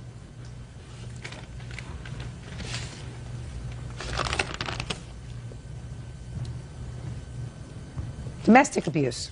Who was he living with? His girlfriend. So she was the complainant in the case? Probably, yes. Okay, so you got the money, and you got about $400. Melissa put in 100. Okay, and when did you call her? I called her that day to go with me, ask her if she had any money to help me pay the bill. She said she'd get up 100. I told her I had 400 coming. And that's what the bail was, 500? Yes, she went with me to pick up the money from the Western Union. She was with me when I picked it up. We proceeded to the jailhouse. I let her put it in her name. It's my granddaughter. I don't think she's going to try and get the money, keep the money from me. The day he got out, the day this was all dismissed, I called her up, told her she'd go down and pick up the money. According to her, she didn't have a driver's license. She needed $700 and something for a license. I said, I can't do that. get your mass ID. I can't do that, she says. So that was it. I never did see the money. That was the end of it. Okay, go ahead. All I have to say is if it was all of her money, like she claims, first it's so many different amonts. First That's it's $400. First it's $470. Now it's $400. No, she and never early said it. on it was $350. Oh, you tell me your version of the story. I'm just telling you that if it was all her money, that day I got called out of work to come and get $500 up. Tell me what happened. I got called out of work to get $500 up. By to whom? get my father, by her, for my father, to get bailed out of jail. So I got called out of work, had to come home, find money, spend the whole day waiting for a bail bondsman, and then of course it's my money, I'm going to put my name down so I can get my money Where did you back. get the money from? I had some cash saved over from my daughter's savings bonds. Run that by me again. They give me money to get savings bonds for my daughter. Who does? His family, my fiance's family. So I had that in a drawer. How much did you have? 500. I don't believe you. Okay. Why would I have Western Union? I don't believe you. That's fine. I know it's fine. But don't you feel ridiculous coming up and telling a bald-faced lie? No, I'm not. Oh, yes, you are. I mean, it's a bald-faced lie, and it sounds so stupid. Well, if it was her money, why didn't she put it in her name? What was the whole point That's of that not anyway? the issue. The issue is that family usually trusts each other. Family usually trusts each other. Do I think that you have $500 in cash sitting around because your fiancé's family over the course of 6 months or a year has given you money for your 8-month-old child that you just keep in a drawer? Yeah. And you have a job? Yep. What kind of a job do you have? Nursing assistant. You get paid check or cash? Cash. Cash? Yep. Interesting. When was the last time you filed tax returns? Last year. Good. How much did you report on your tax returns? $12,000. So you have a checking account? No. Really? Really? You keep all the money that you make in cash in your house? Most of it. That's dumb. It works. Might not work for you, but it works for me.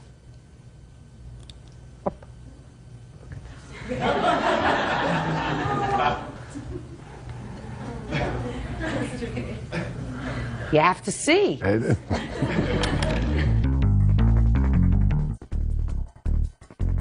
Now, what I don't understand is why a 20-year-old girl who seems not to have really started her life out in an orderly fashion to begin with, by having an 8-month-old child, being unwed, having a job, no checking account, no savings account, I assume, why you would want to cut off a grandparent who had been perfectly reasonable to you during your growing up years.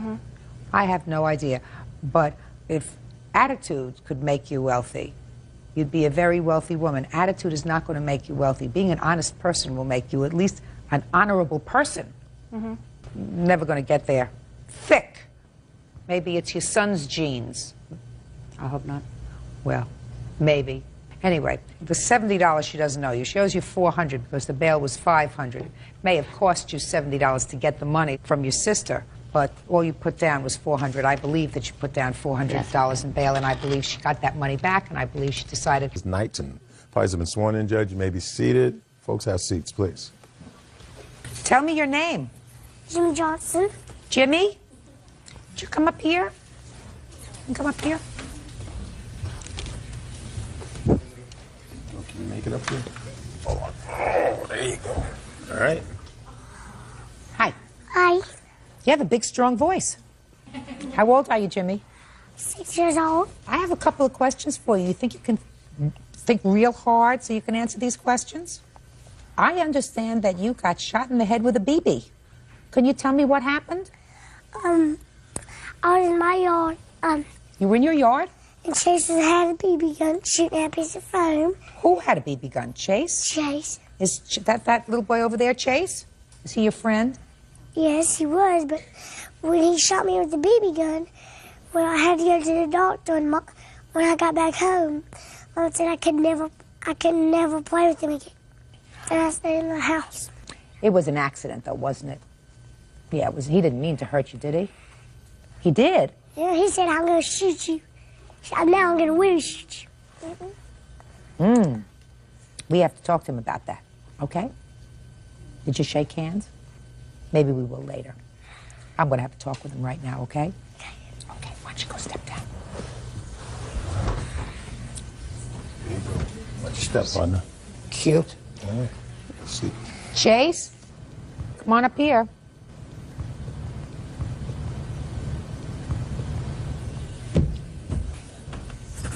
No. Good. Hi. Hi. Chase, Jimmy is a friend of yours? Or he was? He goes to my school. And you're a nice boy? And he's a nice boy? Where'd you get this BB gun from?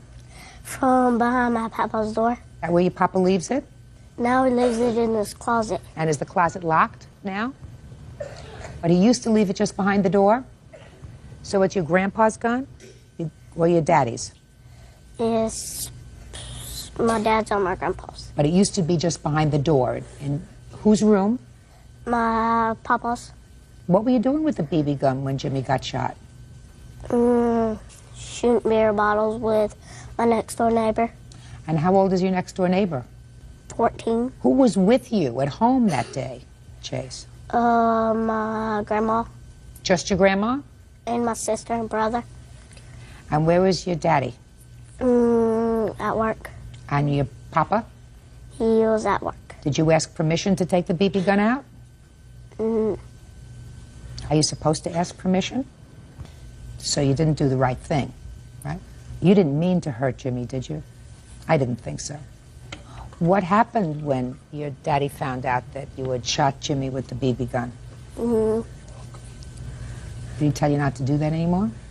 Told not to. Would you like to sort of shake hands with Jimmy and maybe you could try to be friends again? What about you? Not ready to do that yet? Okay. Okay, Chase, why don't you go sit down next to your papa? So that's what this case is about. Right. This case is about one little boy who got shot in the head with a BB gun, and I gather from the complaint that the doctors have decided to leave the BB in his head rather than do some surgery.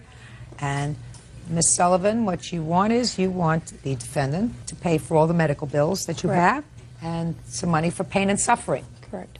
I'm ready for your defense, sir.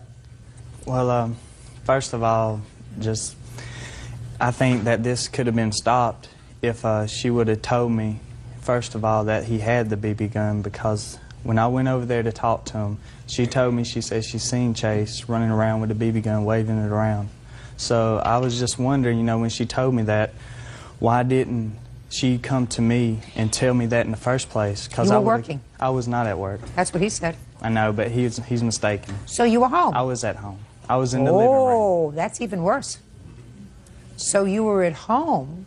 Yes, ma'am. In a situation where you were totally responsible for your sons having access to an instrument that could cause serious physical injury to somebody else that was not secured. You are 100% responsible for Jimmy's medical bills, out-of-pocket expenses. It was your responsibility. Is this your father? Yes, ma'am. Your father's responsibility to ensure that that BB gun was secured so that your 6-year-old son could take it and hurt anybody else or himself. You know that that's true.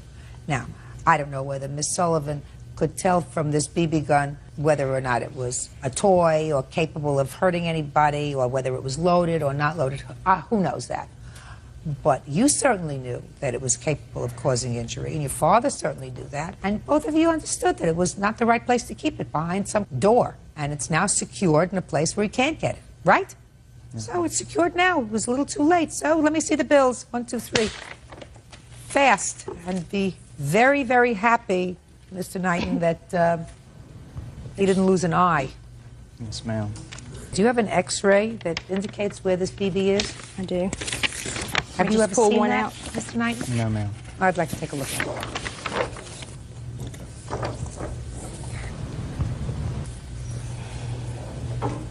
it. It's still in his head.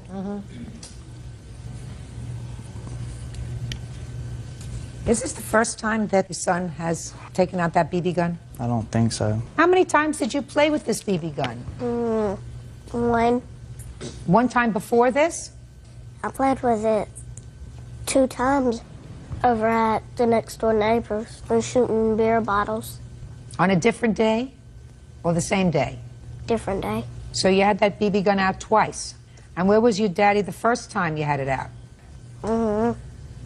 Did anybody know you had it out the first time? I think it was at home, or it was at home. Did your daddy know you had the gun out the first time you had it out, shooting beer bottles? No. How big is this gun? Not from here to here. That's pretty big. Is it heavy? My dad's is this long. That's pretty heavy for you to carry, isn't it? No, it was mine. It was my BB gun. What does that mean? His mom bought him the BB gun. So this is his BB gun. It's not yours or your father's. That's right. Judge Judy continues in a moment. He's going to give me a knife when I get 15. If you're smart, you'll ask him to get you a microscope or a doctor's kit so that you can hope to be something that's really good and not a thug with a knife. Real cases, real people. Judge Judy. Gail Sullivan says her 6-year-old son, Jimmy Johnson, was shot in the head with a BB gun. Gail says the shooter was her neighbor's son, 6-year-old Chase Knighton. Where is his mother? His mother is off somewhere. Off? She abandoned us. Okay. When did she buy this BB gun? Christmas. She bought it for him. I didn't want him to have it. And he insisted. He cried about it because I know I never wanted him to have it in the first place. I knew he was too young. Should never have one. But right. Your dad has to take that BB gun and put it away for a very long time. Yeah. So that you can't even touch it. Do you understand? Maybe when you're 15 or 16 years old, your daddy will be able to take it out. And when you're responsible enough to use it right, he'll be able to give it to you. But it's not the right thing for you to even hold it. Because you're not big enough yet to do that. Do you understand? Yeah, he's going to give me a knife when I get 15. A knife? I want to tell you what your papi's going to get you when you're 15. He's going to get you a microscope. If you're smart, you'll ask him to get you a microscope or a doctor's kit, you know, so that you can aspire to be something, so that you can hope to be something that's really good, you know, like a doctor or a lawyer and not a thug with a knife. That's not good. Do you understand? Not good. Certain things are good, certain things are not. What does your daddy do for a living? No. What do you do for a living, sir? I'm a warehouse manager. He works in a warehouse, and he's a manager. He manages a lot of other people and tells them where things go. He has a very important job. You think that he handles that job because he has a big knife? And you know what kind of a job your papi used to have? He's told me he used to be a marshal. A marshal? Is that right? I'm a deputy marshal with Alabama Supreme Court. See, so he has a job that's related to the law, right? He's a deputy marshal in the court system. It's a very important job. And he doesn't need a knife for that job.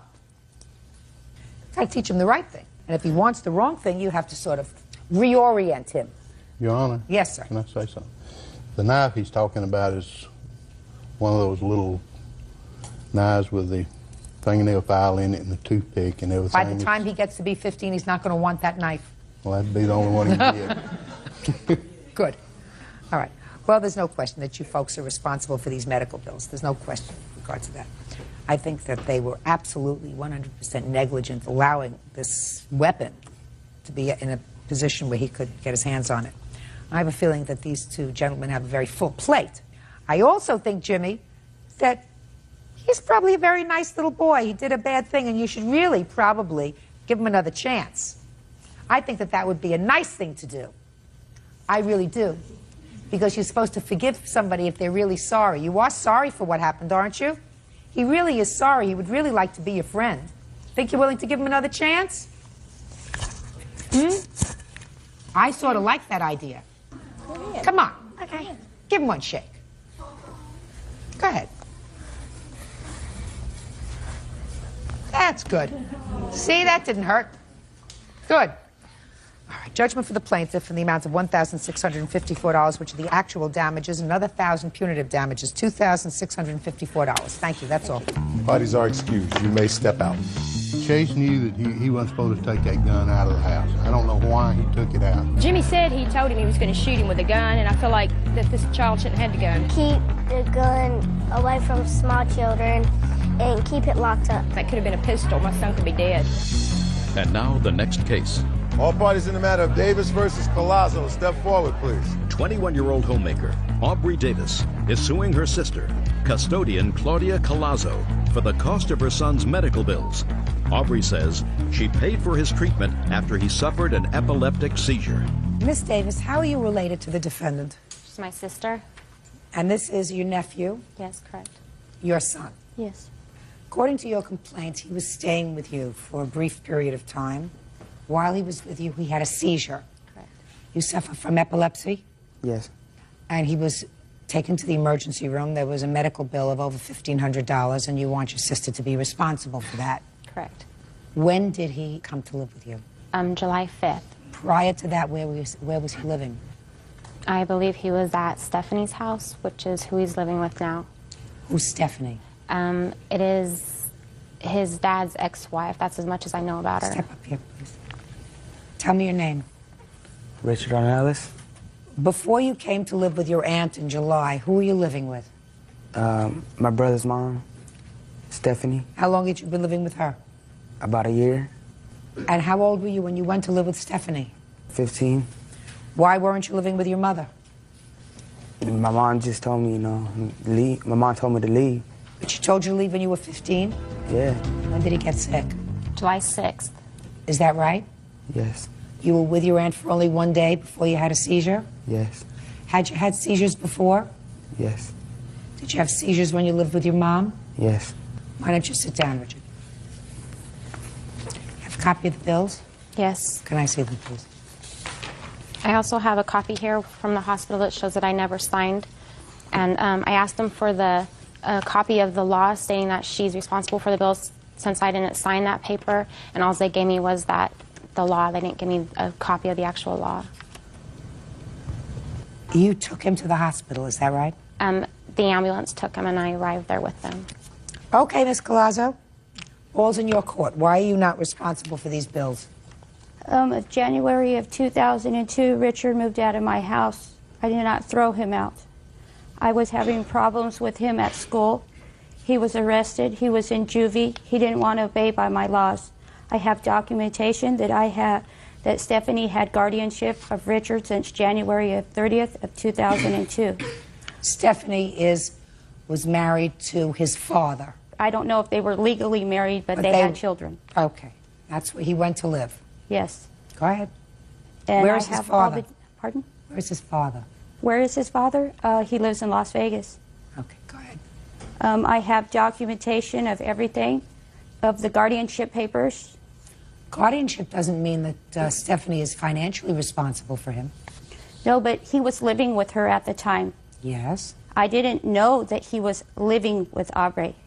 Yes. I received a phone call from Aubrey's husband stating that Richard was in the hospital. And I told him, well, don't have her sign anything. Get a hold of Stephanie. She has guardianship since I live 63 miles out of town. Well, somebody has to admit him. I was assumed that he was admitted. He was brought by ambulance. I don't know what was going on. All I had is a phone call. Did you rush to the hospital? No, I didn't. Why not? I had no way to get there right then and there. You don't have a car? Yes, I have a car, but I did not have a way to get there. Where was your car? It was there. It was at home. So what do you mean you had no way to get there? Financially, I was not working at that time. You were an hour away. Yes. It was late at night. So? You're in for a rude awakening, madam. Because someone has guardianship of your child, right, that doesn't make them financially responsible for your child. Okay. Parents are responsible for the necessaries of a child. Necessaries mean food, clothing, shelter, medical care, sometimes lawyers' fees, and a variety of other things. Mm-hmm. That doesn't change unless you go to court and have your child emancipated. If your 15-year-old child is emancipated by some judge who's a little nutty, then maybe you won't have financial responsibility for the necessaries. But right now, you do. Not her. Then why did she go in there and do what she did? What did she do? She jumped in my business. That's how I feel. Your son came to our house on July 5th. He was there less than 24 hours and he had a seizure. What would you have suggested that she do, Ms. Galazzo? She did the right thing. So then what are you complaining about? Is why I'm being taken to court. Why not Who's the supposed- father? You could sue the father and say, listen, I had to pay this bill, but you're partially responsible for it too. I'll pay half and you pay half. She doesn't have to go searching for the father who lives in Las Vegas. Correct. You do that. Okay. If you chose to allow him to leave your home and you chose to allow him to be under the guardianship of a biological stranger, that's within your family. But when it comes to his necessaries, you're not off the hook. If you want to sue his father, go to it. Judgment for the plaintiff in the amount of $1,590. Parties have been sworn in, Judge. You may be seated. Ladies, have seats, please. How are you related to each other? Friends. How are you involved in this case? That's my best friend. She borrowed him the money. She borrowed me the money to borrow him. She loaned you the money. Sorry, she loaned me the That money. he allegedly borrowed from you. Yes. Why don't you have a seat? This is your father. Yes, ma'am. It's your claim that the father borrowed $200 from you and also has some property of yours that's not worth very much, but $80, a VCR and a quilt set. He says he never borrowed any money from you and you took all your property, put it outside, and you came by and you took it. What did you lend your father money for? My best friend had borrowed or loaned me $200 to loan him $200 so he could move into the apartment that he is staying in with now with his girlfriend. He did not have the full deposit to move in. When did he ask you for this money? June 8th. Did he call you on the phone? Yeah, he called me on my cell phone. Where were you living? With my mother. So your father called you and asked you to borrow money so that he could put down a deposit on an apartment? Yes, ma'am. Why would he call his daughter? He's called me many times to borrow money, and he's borrowed money from me several times. How old are you? 19. What kind of work do you do? I clean houses for a living. I work for Mary Maids. What kind of work do you do, Mr. Palmer? I'm a truck driver, been a truck driver for 10 years. You work steadily 5 days a week? Yes, ma'am. Who do you work for? Right now I'm working for D&D. What is it? Don't ask her. She doesn't drive the truck. Oh, I can't remember what it's D&D's services, I guess is what It's they call D&D it. Realty. He maintenances for his landlord. He is not driving a truck. On what date did you lend him this money? June 9th. Who were you working for on June 9th? A1 Container. It's a trash business. And how long had you been working for them? Right around 7, 8 months. So there was really no need for you to borrow money from your daughter? No, ma'am. When all this was going on, I was in the process of a divorce. I was living in my truck for 2.5 months. The gentleman that I worked for at A1 Container was holding my paychecks so I didn't blow my money, so I would have the money to move in. This 200. Why was he holding I your money? asked him to hold a certain amount of money every week. I'd cash my check. I'd give him cash. We'd hold this for me so I don't blow my money, because he knew the predicament I was in. I'd been living in my truck for 2.5 months. This whole case started over. This was supposed to be a trip that Amanda, Sylvia's 7-year-old sister, was supposed to take to Kansas City. I couldn't get the time off of work because I had just started working. Oh, what's your first name? Amanda. Amanda. Who's Sylvia? This is Sylvia. And who's 7-year-old? That's her sister, and she's She 6, has and that nothing is to say. incorrect. He had lost his job. Go ahead. We had planned a trip to go to Kansas City. It was supposed to be a week later than what they went. We told her not to go because her car would not make the trip. I had a SEI. When was it? The trip was supposed to take place. I take her, Your Honor, every year. When was the trip? June 22nd for her birthday. For the last 10 years, I've taken my daughter to Worlds of Fun. She went. So what's the $200 for? She went to Kansas City against my wishes. I had a mechanic look at her vehicle. The mechanic stated, your car is not worthy. I got a phone call at 1:30, 2 o'clock in the afternoon on my pager from my girlfriend, Linda. Your daughter is in Kansas City. Her car broke down. She was 80 miles outside of Columbia, Missouri. She got on the interstate, left Worlds of Fun on 480. Don't give me the road, sir. It doesn't make any She difference. went the wrong direction. So what was the $200 for? She's stating that I borrowed $280 from her. I borrowed no money. I was supposed to pay for their trip to Kansas City. They went without me, and the mechanic told her not to go. The car broke down. They called me. I took time off of work. I borrowed money. I borrowed a car, drove to Kansas City, picked up my daughter, Sylvia, and a 7-year-old girl out in the middle of nowhere. The highway patrol had to find her for me. How long did it take you to get there? They called me at 2:30 in the afternoon. I showed up in Kansas City at 9:30 at night. And when was this? The day that they took the trip. Your Honor, it was the 12th that 12th we of were what? stuck out there, of June. So you're telling me that your father borrowed money from $200 from you on June 9th, Mhm. and 3 days later he came out to Kansas City to get you. Yes. He did come out. He came out to help me with my starter because my starter went out in my car. I had took it to my personal mechanic, and No, I'm talking about you drove 11 hours to come yeah, and get you. I called him at 11 a.m. Yeah. and he was not home. So his girlfriend called him and then called me back and let me know that he was working and he'd be out as soon as he could get off of work and Your he could Honor. find a car. I did not call him at his place of business. I do not know Did your that father number. come to get you on Yes, June 12th? He came out on June 12th. Okay, and he came out. What did he do when he came out on June 12th? Just a minute. You sit down. Look at me. Look at me. You too. When he arrived, he threw the cooler that belonged to her towards her little sister, and his girlfriend hollered at him and pushed him away. He then put a spare tire on my car because my spare had exploded. The company out in Kansas City put a new starter in my car, so I needed a tire. It wasn't the starter that I needed help with. Okay, so? And the $200 had nothing to do with the trip. He was fired from A1. He did not work there no more. The only reason why I borrowed him the money is because I felt bad for him because he got arrested for sleeping in his truck. Okay. Now, what about these things that you say he has that belong to you, a VCR and a quilt? When he first moved into his apartment, they were sleeping on the floor. They had blankets, and that was it because his girlfriend's going through a divorce and just left her daughter and her husband to be with him. I had went to stay with him for a little while because I wasn't getting along with my mother.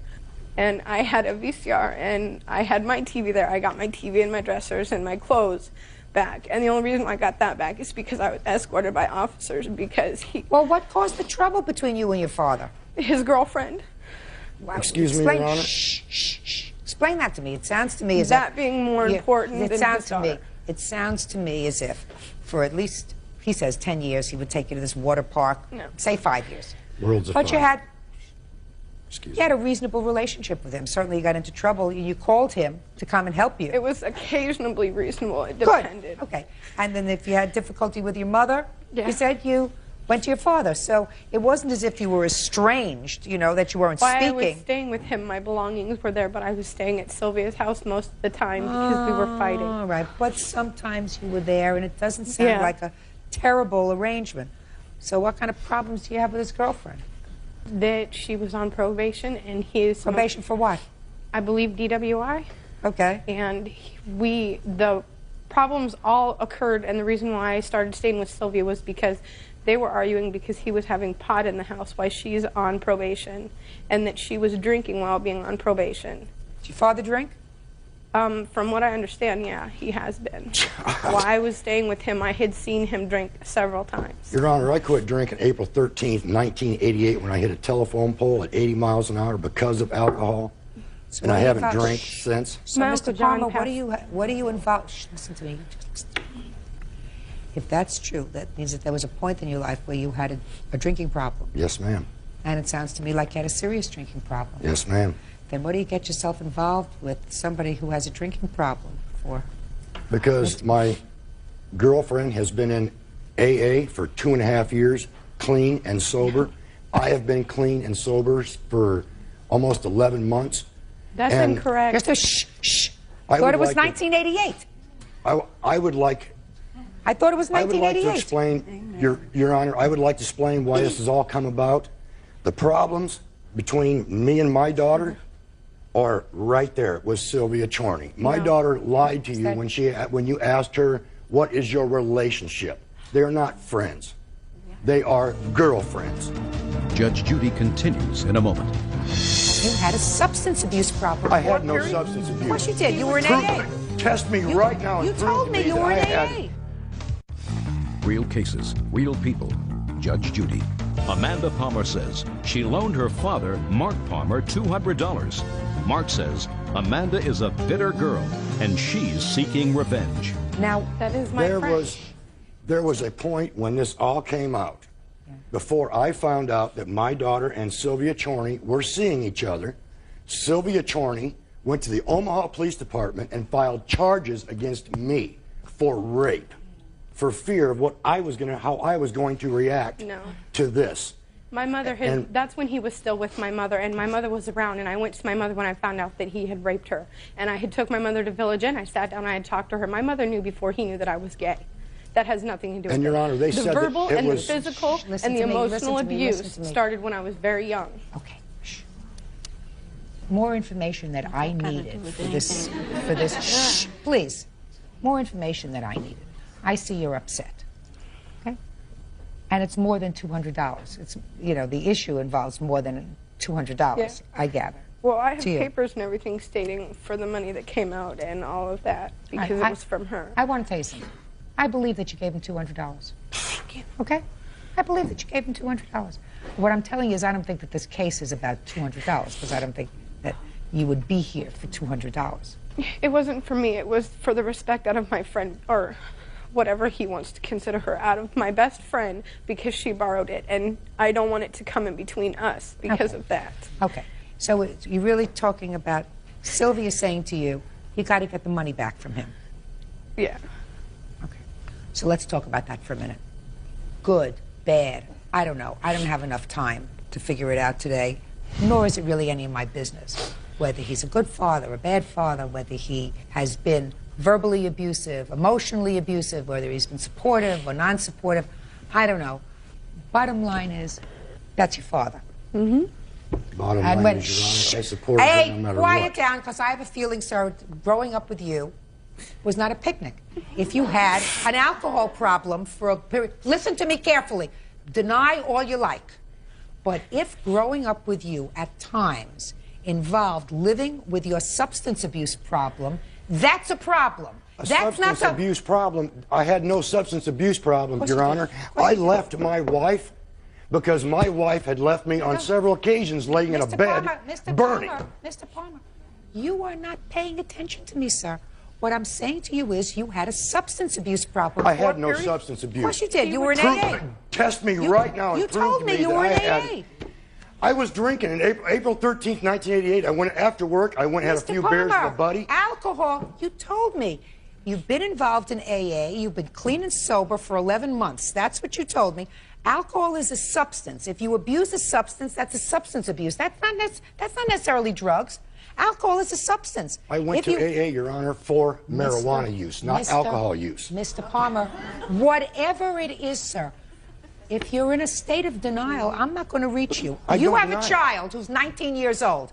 If during the course of her minority, you as a parent that sometimes were under the influence of either marijuana, which is a drug, or alcohol, which is also a substance, and that caused you not to be able to properly parent a child, and I'm telling you that it absolutely all the time does not enable you to properly parent a child when your brain is cloudy, then she grew up with certain amount of baggage that she didn't buy into when she was born.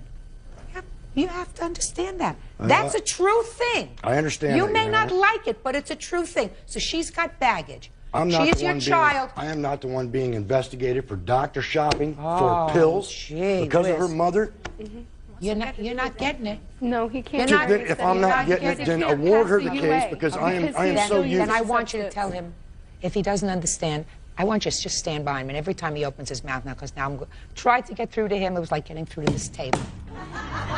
You don't get it. Just award to her. You don't get it. I do get it. You I've don't been get it. shafted for She's your 23 child. years. I got shafted for 23 years. What's another day in court? Just a second. She wasn't around for 23 years, sir. She's only been around 19. And it's been this way my whole life. Shh. She's only been around for 19. Your Honor, I have traveled her all No, over the I'm not United States. listening to you. You are not getting it. You are not getting it. She's the child. You're the parent. And I was a damn good parent. No. Oh, I'm sure you were a wonderful parent. Judgment for the plaintiff in the amount of $280. You don't get it. But he's your father. He's always going to be your father. If Sylvia was a good friend to you, she would not have put you in a situation that you're in today by saying to you, you should get the money back from him. Because this is too painful. This is too painful. You should not be involved with it. You have to understand, your best friend is supposed to make things easy for you, not more difficult. Good. That has been Okay, her judgment for the biggest plaintiff as pursuant to the requested judgment, which is $280, because I believe what you tell me. That's all. Parties are excused. You may step out. So step out the back. It's been nothing but verbal threats, him harassing her at her job. She lied to the judge. I don't care if I was 16 and had $5 and he asked for it, I'd give it to him. And now the next case. All parties in the matter of Edmond versus Athanasatos. Step forward, please. Postal worker Tracy Edmond is suing tattoo artist Alex Athanasatos for the cost of a tattoo removal. Tracy says Alex botched a tattoo of her late mother. Bird, don't get too comfortable. This is going to be a quick one. Yes. Miss Edmond, according to your complaint, the defendant is a tattoo artist. Yes. And you went to the defendant because you recently lost your mother? Yes. And you wanted a picture of your mother memorialized on your body? Yes. Ah. A picture on your dresser wouldn't have done? It would have. You're unhappy with the picture that he did, and you want him to pay thousands of dollars to have the picture removed. Is that right? Yes. First of all, do you want to show me the tattoo? Where is it, on your arm? Yes. Could you step up here?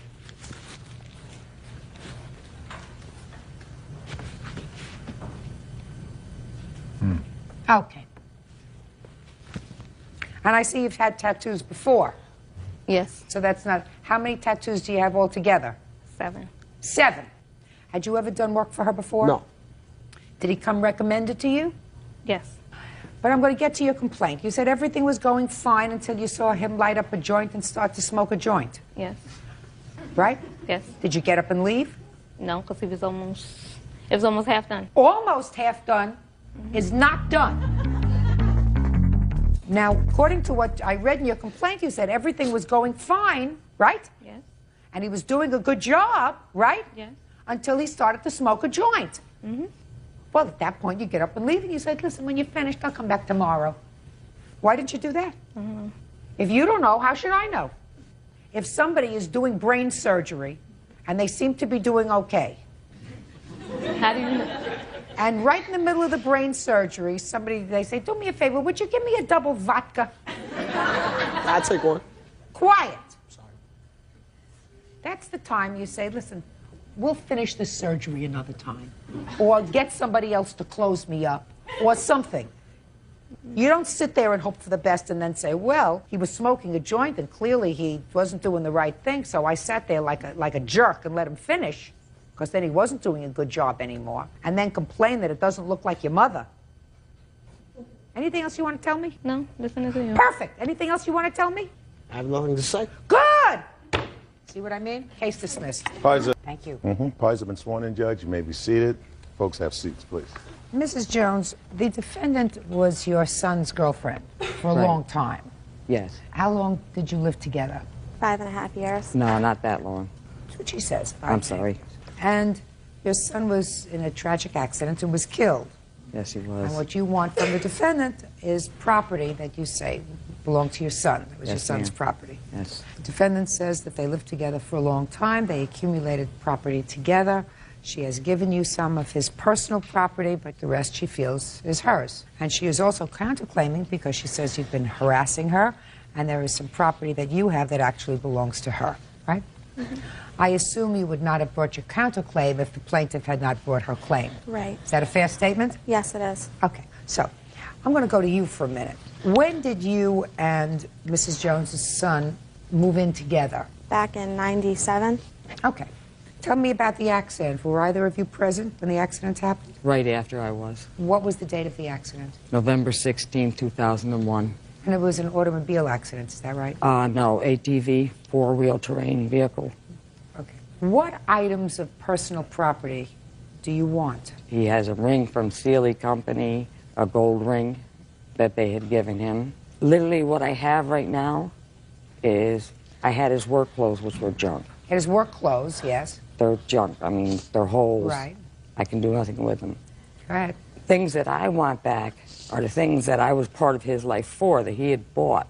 Well, talk to me. I so far hear a gold ring. This There is a court. stereo equipment, His stereo equipment? Speakers, Just a minute, amplifiers. Just a minute, stereo? So far that has no sentimental value at all. What's next? PlayStation, all his games. These were his things that he would have given to his nephews. How old was your son when he passed away? He was 26. When did he buy the stereo? Just within the last couple of years. When he was living with the defendant? Yeah, but everything he bought, I'm willing, if she has receipts, they'll probably fall on the credit cards that I've been paying for the last 3 years. Why have you been doing that? Because he was paying for her truck a lot. She kept getting it repossessed, didn't have the money to make her truck payments, so he would make her truck payments, then he wouldn't be able to pay his bills. So he'd come to you and you'd make gifts to him? No, not gifts. He had him pay him back. Did he pay you back? Not all of it. He died before. Well, no court is going to go through all those bills and figure out what he paid and what he didn't pay. I mean, these people lived together for, let's say, minimally 5 years. They had a home together. I mean, I can understand as his mother you might want certain sentimental things, but let's proceed with the list that you say. We have a stereo, we have a PlayStation. Go ahead, what else? VCR, his DVD, his nice clothing that he had that wasn't all tore up. There was a lot of Dale Earnhardt collectibles that I had bought in him. Yes, race cars. Go ahead. He collected all things that I had bought in him through the years for Dale Earnhardt. That you gave him as gifts? To my son. That you gave him as gifts? Yes. Once you give him things as gifts, they're gifts. What else? He had car amplifiers, which were at one time in my truck. He had a cash box full of credit cards, which I had to call credit card companies because she kept those. So you called the credit card companies and canceled them? Yes. Go ahead, Miss Jones. I mean, he had all of his clothing, everything that was important to me, what David was into, and everything that was important to him. Everything that was important to your son, he shared with the person he lived with, Miss Jones. Well, the only thing that you said to me that in any way moves me is a gold ring. A gold ring that may have had some sentimental value for you. A stereo doesn't have sentimental value. Neither does a VCR, a DVD, a car amplifier. Put my glasses on to see what else. A PlayStation. Even small race cars don't have sentimental value for you. I can understand you wanting to have something that belonged to your son that you can keep, that you can hold, that you can put in a box. Well, the only thing that would be is a ring. The rest of the stuff only has monetary value. When this first happened, when David first passed away, Melissa asked me if she could use David's things because I had went down and got from circuit court, so I was taking care of his estate. Let me see what you have from surrogate's court. And she asked me, could she use his things? Let Which, me just a minute. Of course I said yes, she could. I want to see what it says here. Okay. Okay, all this says is you can act as his voluntary administratrix. Was there any insurance or any other settlement as a result of this accident? Life insurance? Any insurance, any lawsuit, any money? Life insurance. Okay, and who was the beneficiary? I was. Okay, and how much was the life insurance policy? $40,000. Okay, so you got $40,000. So that the sum total of his estate was the $40,000. Well, there was another insurance that he had through J.C. Penney, accidental death and dismemberment. Yes. And that was $125,000. And who got that? I did. Okay. He left everything to me. Fine. And you got all that already. Right. So why are we here? I don't understand why we're here. Because these were his things. She made an agreement with me. She said, in her exact words, when I move out of this house, I will return everything of Davis to you. And I believed her. I took her for her word, which, when she did move out of the house, she did leave the things. The next morning, they were gone. Judge Judy continues in a moment. She said, I want these things, and if I don't get these things today, I will kill your daughter, and she will come home in a body bag. Real cases, real people. Judge Judy. Margaret Jones is suing her deceased son's girlfriend, Melissa Filarecki, for the return of his belongings. Melissa says Margaret already has everything. All right, I'll hear you. Go ahead. Your Honor, I do have the ring for her. Can I see it, please? Yes, you may.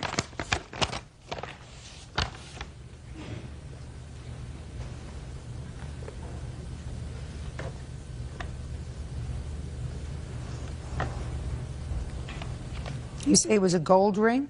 It's supposed to be. What does it say on it? From the Ceiling Mattress Company. What was it for? He was Employee of the Month many, many times. Many What times. else do you have in the bag?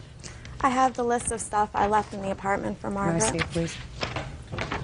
What else is in the bag? Oh, just pictures, and I have a pin that he got from Celia. Yeah, you want the whole thing? Mm-hmm.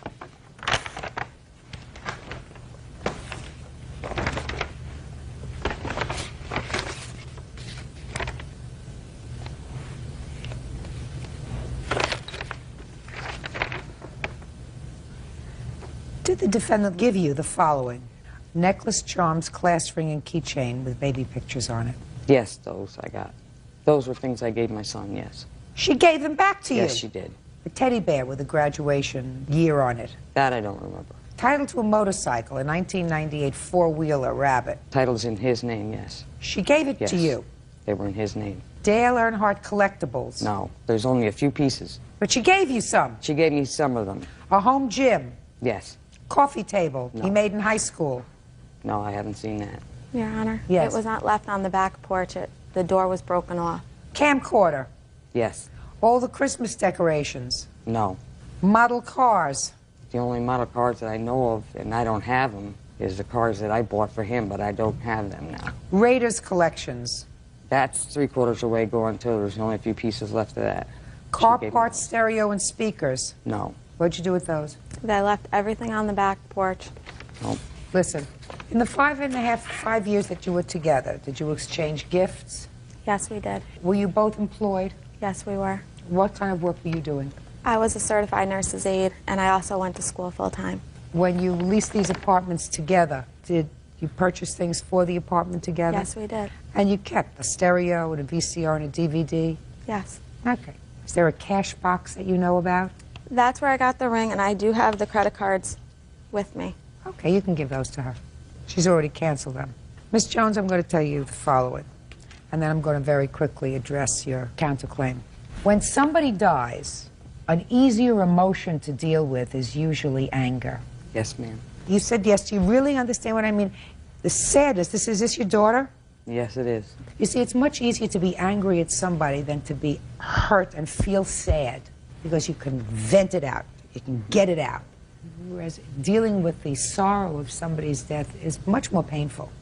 Whether they had a good relationship or a bad relationship, your son was together with this woman for 4.5 years, and he was a young man. So for the better part of really his adult life, they were together. They were a couple. Whether you thought they were good for each other or bad for each other, it's irrelevant. She was part of his life for a very long time. She tried to do the right thing with you.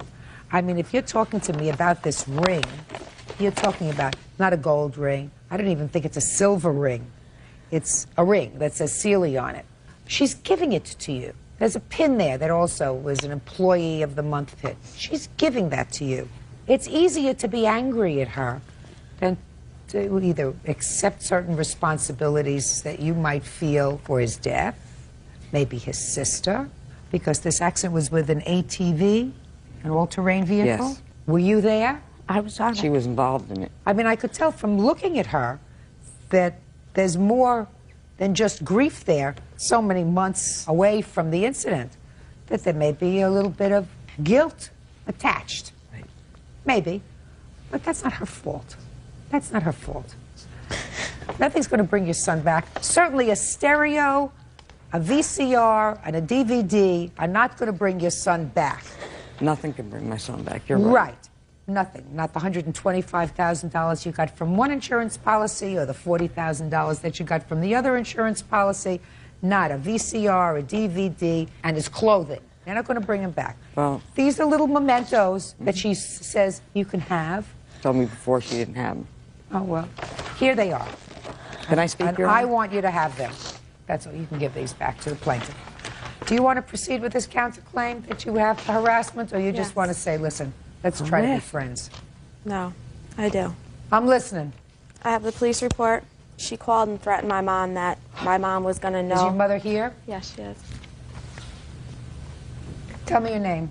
Linda Villarecki. I'm her mother. You want to tell me about this phone call that you got from the plaintiff? Yes, it was a day or two after Melissa moved back home. I had gotten a phone call from Margaret wanting to speak to Melissa, and I wasn't sure who it was. And I asked who she was. She said Margaret. And I said, Margaret, she's not here. She's working right now. And she said she promised to give me David's PlayStation and surround sound. And she had mentioned things. And I said, Margaret, I would never want to be in your position that you're into. I said, I would never want that.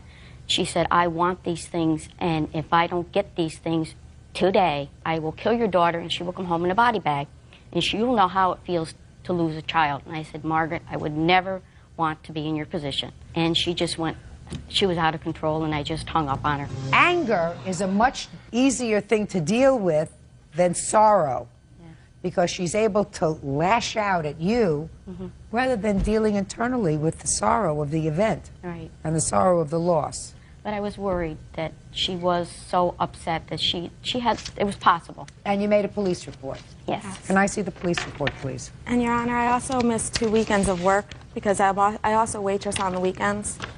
In Troy. In Troy. And my boss wrote me a letter. I don't read letters from bosses. This report is dated in June. Is that right? Yes. The police did ask her not to, just try to stay away from Troy as much as she could for a while until Margaret did calm down. Did the police come to your house, Mrs. Jones, and speak to you? No, they did not, Your Honor. They should have. I have my police report here where they for larceny, and I never bothered her at her job. I didn't ask you about your job. I'm talking to you about this phone call. I believe her mother that you had this conversation with her. I had a conversation with Melissa when she called me No, 3 or with her 4 mother. times. I'm talking with her mother. 3 or 4 times she's called me. Did you understand Yes, what I ma'am, said? did. I'm talking about the conversation with her mother. I absolutely believe her mother when her mother says to me that you said, unless I get these things back, you're going to see your daughter in a body bag, then you'll know how it feels. What kind of thing is that to say? It's only because you're angry. They were never together that length of time either, because she had left and went with another guy for a while. The first night of his wake, she had another man sleeping over. And I'd say just about every week after that, there was a different guy in there. Let me explain something to you. I don't believe that. That's the honest to God truth. I don't believe that. Just as I don't believe that you took $165,000 that you got when your son died, right, and went and blew it in Las Vegas. What? I wouldn't believe that because you don't look like that kind of person. You look like a reasonable kind of person.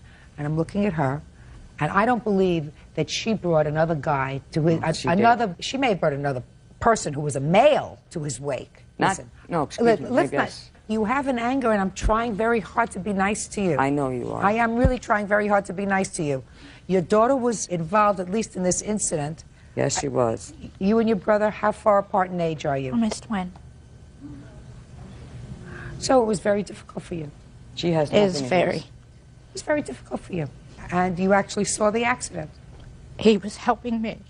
He was helping you when it happened. So you have a certain guilt, right? You have a certain guilt. I understand that. Don't be mad at her.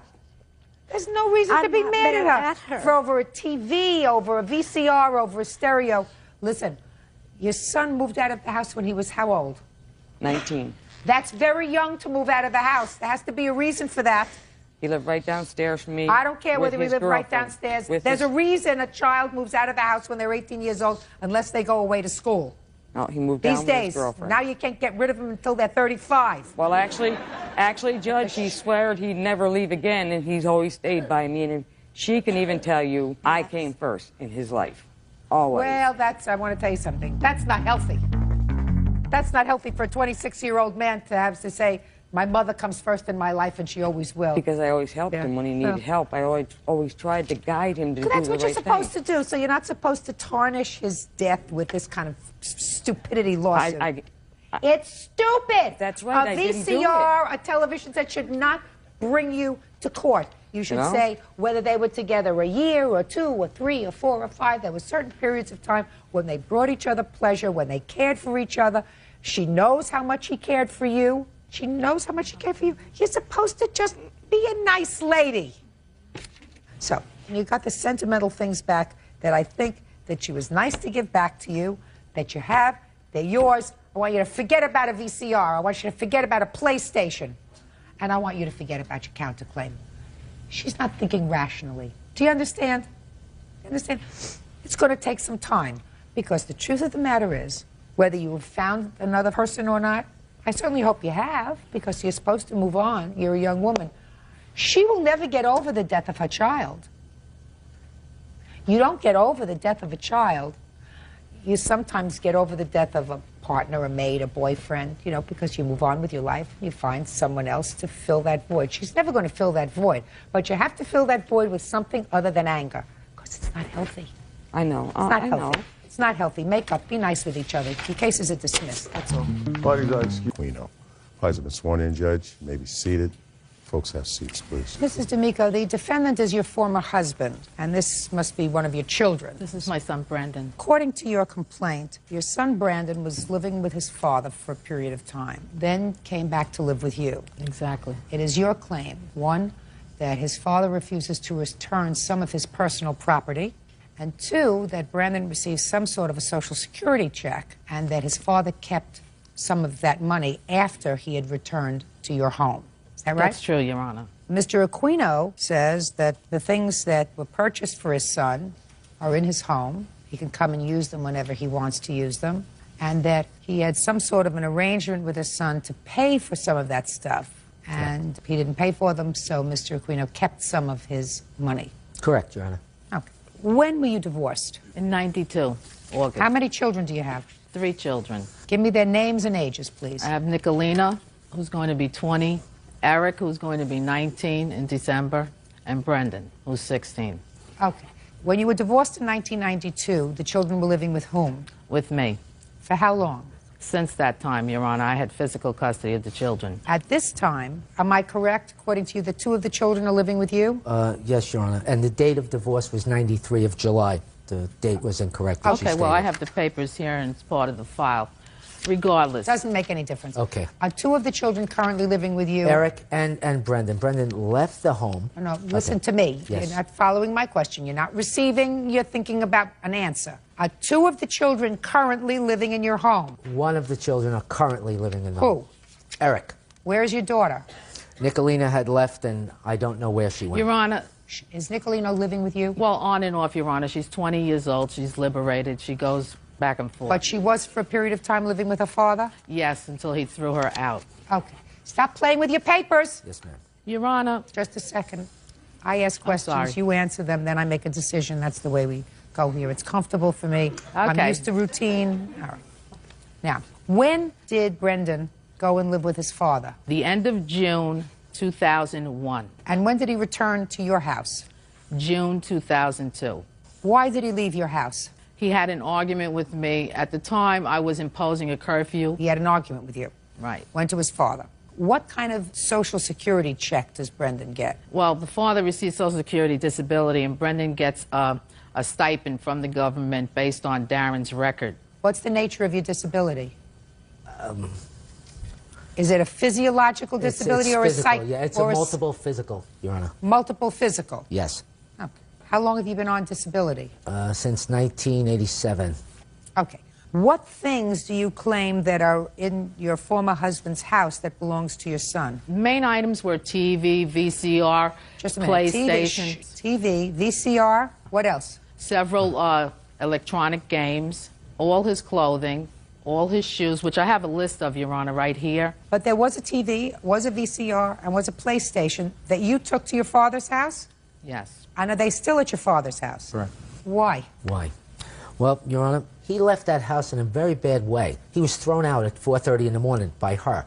We had to go pick him up. He didn't speak with her for 6 months. Mr. Aquino, listen to me carefully, sir. Are there any items that you have in your home that you personally purchased for your son after June of 2001 when he was living with you? Oh, sure. What? I have PlayStation 2, is it? Just a second. PlayStation 2. Yeah. Is that correct? That's correct. What else? Xbox. Xbox. Is that correct? That's correct. Go ahead. Clothes from Old Navy. Okay. That are still brand new in the packages. Exactly. Listen to me. Yes. 5 days from today's date, all of his property, so far with the extension of PlayStation 2 and Xbox, are to be quiet, are to be packed in a box. That all, quiet, that all goes back to your son. Now, I will give you 30 seconds to convince me that that is not going to happen. Okay, Your Honor, there is lots of complications at that household. Many of the children have had abusive treatment by the mother. I don't care. Mr. Aquino, Your Honor. pay careful attention, sir. Your son is 16 years old. That is correct. Which means he is still a minor. That is correct. Should you wish to contest custody of your child, you're not receiving, you're speaking. Yes, Your Honor. Should you wish to contest custody of your child, you go to the appropriate family court They will conduct a hearing with regard to whether or not he gets to stay where he wants to stay at age 16, whether it's not in his best interest to be with his mother. In the meantime, all of his property that he came to you with goes back to him. Keep going. I don't want to hear about abuse. I don't want to hear about neglect. Your Honor, right now as we speak, an attorney is filing a document in Nassau County Family Court to restore him back to a stable lifestyle, which I set up for him. He did not go back to her in June. He went in August to visit. She's misinforming you. She's also filed other documents that are falsified, which I would like this court to consider that she made fraudulent statements to the Family Court of Queens. Mr. Aquino, I want you to pay attention to me. Yes, Your Honor. I sat in the family court, the state of New York, the city of New York for many, many years, Mr. I know. Aquino. That's why I was confident So here I'm today. telling you, and I'm going to tell it to you, for the moment at least, without your son here. Wait outside. Wait outside. Fast! Fast! I have things to do. Judge Judy continues in a moment. He doesn't control the money. It goes to the person who is providing him with Which food. was me. No, it wasn't. Yes, it was. No. Yes, he lived with me. Mr. Aquino, he didn't live with you in September. But he'll return very soon. I doubt it. I don't. doubt it. I doubt it. Real cases, real people. Judge Judy. Deborah D'Amico says ex-husband Darren Aquino won't return their son's belongings. Deborah also claims Darren has been withholding money from their son. Now, one of the problems when you deal with 16-year-olds is they're very mobile. They get to go where they want to go. Yes. Usually when a child is over the age of 12, a family court judge in hearing a petition for custody is going to make a determination that, yes, it may be true that you present the more stable home for this child. However, if he says to the judge, there's no way that I want to go and stay with my father. I want to stay with my mother for whatever reason. And the judge is going to say, listen, what am I going to do? He's 16 years old. He can get on a bus. He can get on a train. He can take off. Where am I going to put him? So before you spend a whole bunch of money, you might be as well served if you got into some family counseling with him to try to resolve some of whatever problems exist.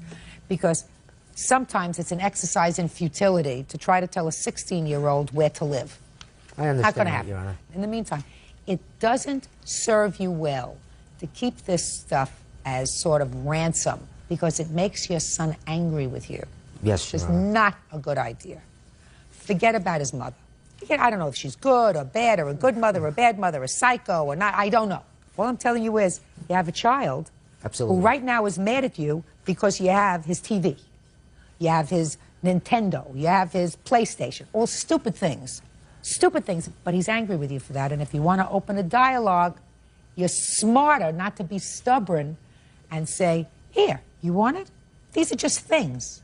All right, now I'm going to let you speak. Your Honor, the reason I kept those things is because it was not settled that he's there. In my fight to get him back, because of the complications with the new fella in her life, now her husband, Brendan showed to myself and to my future wife these dissatisfactions and expressed to her more than me because he bonded with her as a second mother figure, which is good. It's good, okay? My concern is that these things that she shows him with the counseling, Your Honor, I've suggested that. She would interfere. Your Honor. She told Judge liar. of the family He court is a liar. who you probably know. He got up. I've never seen a judge get up in rage with veins popping, yelling at her to shut up, that he makes the rules. That is not She true. interferes. This man has This is my taken me to interest. court in 20 years. Your Your Honor. Honor, I must say this because I've She's been cutting me carrying it off for as 20 usual. years. This man has made false allegations, has used the judicial system to work for his benefit. He makes You're right. people lie for him. I am an upright citizen, a good mother. I've been taking care of my children You since filed a I'm document divorced. forgery And in I the have been Supreme Court. supporting them since. The man doesn't even pay child support. Not He is supposed a to. We have an loser, obligation Your Honor. not to do that. And the man is She making up caused a lies here, fraud. and he's telling you this that like it's so, and it's not true. Mr. Miko, what I'm telling you is, if you listen, I said, I don't care any of the stuff he's giving me. I'm telling him he's got to return the stuff. I am so glad you did that. Period. I am so End of discussion. honored. Because, Mr. Aquino, it's not the right thing to do Yes, Your Honor. to further alienate your 16-year-old by keeping property that he deems his. Now, let's move on. That's finished. let's move on to the second part of it, which is $391 a month. I am assuming, because I'm not going into this, That was a recent increase, Your Honor. whatever it is, you acknowledge that you kept some of his money because you say the last insurance benefit I received, it's not insurance, No. Mr. Aquino, it's my money. It's Bird's money that we paid to support you because you're disabled. No, it's my money that I paid into the fund. How old were you in 1987? 28, I think. 28? And you've been collecting now for 15 years. So you've been collecting more than you worked, and you're going to collect for another 20 or 30 years. Believe me, it's not your money you put into the fund, it's Bird's money. Thank you. You say thank you. So You misused their money. Mr. Aquino, Yes, pay Your attention Honor. to me. Believe me, I've been around the block longer than you have, Mr. Aquino. Yes, Your Honor. Trust me. So it's not insurance money. No, ma'am, It's not. Bird's money that went to your son that you kept, and you kept at a time when he wasn't living with you because you Not acknowledge so. that. Not so, Your No, Honor. no, that's what you no, said. No, no, no, no. That's He what you took said. it in advance, Your Honor, to buy those sets. He says, Dad, can I have this money to buy the box and Just a sec. August check? Shh. I want you to be quiet. I got you now. Let me see. So what you're saying is he took... Quiet, Mr. Aquino. I can't tell you if I'm quiet.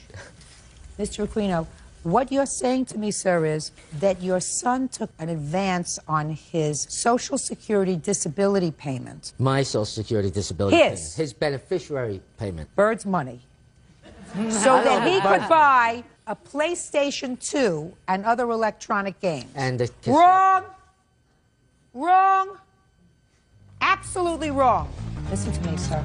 If you, as his parent, choose to purchase electronic games for him, you don't make the choice unless it's out of your money. Now, if he's living with you, and because you say, well, you're going to get a check net, Mr. Aquino, I'm 10 steps ahead of you, sir. Because there may be something physiologically wrong with you, but there's nothing psychologically wrong with you, That is except you're a little correct. bit of a hustler. And when you say to me, quiet, and when you say to me he took an advance so that after he moved out I kept that money, I'm telling you that that's a hustle. Now, he moved out according to you in August. That's According correct. to his mother in June, according to you in August. Did you keep August's benefit? August benefit went to her. Your Honor, I got copies of the 2 checks Can I that see I it, got. please?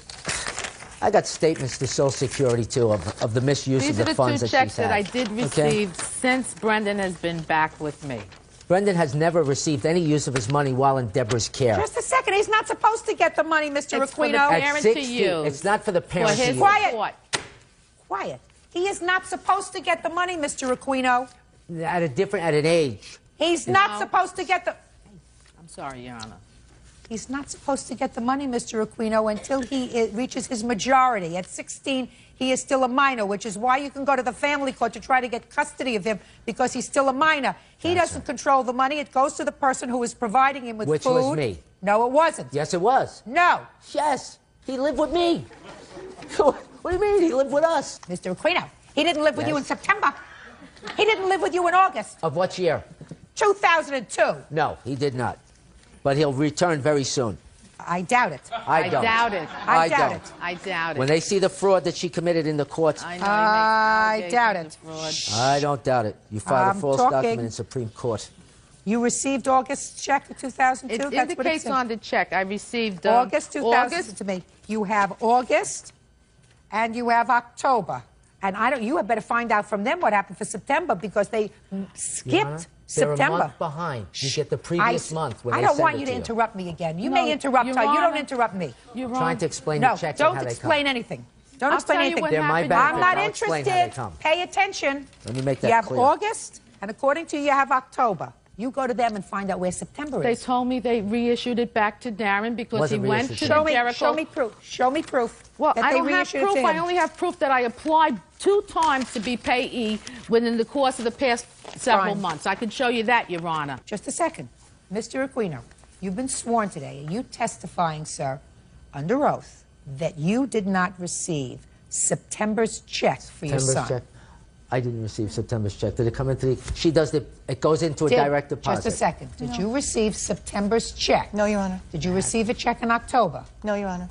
You have not received the check since August. Correct. That I have check- maybe a possibility why that is, Judge. I don't care why it is. You said that you did not receive it. That is correct. Your fiancé said it did not come in. That's under oath. Very easy to get a I tape. have letters here indicating that he was changed, the payee was changed to Listen his to name me again. very- So he would have had to have gotten the check somehow, either by direct deposit Your or Honor, the mail, Your Honor. I have They're two notices suspending here the from check Social Security. because of the problems No, with they're Debbie. not. No, And Listen my to me, contact Mr. with the Aquino. office. Yes. All I'm saying to you is, and I want you to be quiet and stop moving from side to side, sir. I have a limp, so I No, can't no. stay. You're nervous because you're hustling me a little No, bit. I'm not hustling Okay? you, Your You're Honor. nervous because you're I hustling wouldn't me a hustle little you. bit. You're too sharp. Your Okay. Honor, Yo, I yo, wish yo, you would you're please too look sharp at for me. these. Right. Your Honor. Miss, These I'm two going to throw you both out. I'm sorry, Your I'm Honor. throwing you both Throw her out. out. Now, 5 days from today, you are to get all of the property packed up. You make arrangements to have it picked up by a third party, a mover or whatever. With regard to the money, take it up with Social Security. Now, let's get to your counterclaim, which is nonsense. Mr. Nonsense? Aquino, it Why is you your say claim. it's It is nonsense, your Judge? claim. Shh, quiet. You say that you paid legal Not fees true. for your son Eric when he was in trouble last year. Is No, that right? Eric was 18. It's for a charge when he was 16. Yeah. While he was living in her care. Yeah. That these things were concealed from me, and then at the end, she dumps them on my lap and says, now you take care of it. Take care of what? I said. Okay. I supported him. We have an obligation under the court, Your Honor. What is it that you paid for him? $3,000. We Yeah. assigned it over to Anthony, you probably know the name, as Eric's counsel. Who hired the lawyer? She asked me to go and call my friend Anthony. No, just a second. She asked you to go and call your friend, Right. who is a lawyer, We were going to have legal aid for him. Yes, and you did that. yes. And she also Shut met up. me at the court. Shh. Don't volunteer. Just answer my questions. Where did you get $3,000 from? I'll let Stephanie answer that. No, Stephanie I don't took it want out of her Stephanie to answer it. I want you to answer it. phone. Okay. Stephanie took it out of her IRA. Should have let legal aid represent him, sir. That's what I said. That ain't what she said. That's what I Absolutely. She pleaded with okay. me and cried. This case is resolved as follows. 5 days from today's date, all the property is to be returned to your son. It's very unfortunate that you can't put a period to the end of all of this heartache and I'd say, like to. shh, and say, for the sake of all the children and maybe grandchildren to come, we're going to get along here. Maybe we should all get together and try to be cooperative and try to work together as a family. That's not going to happen. That would be wonderful. but Good. that's Give a him back his fantasy with her. stuff, and that's it. Goodbye. Parties you, are Your excused. Honor.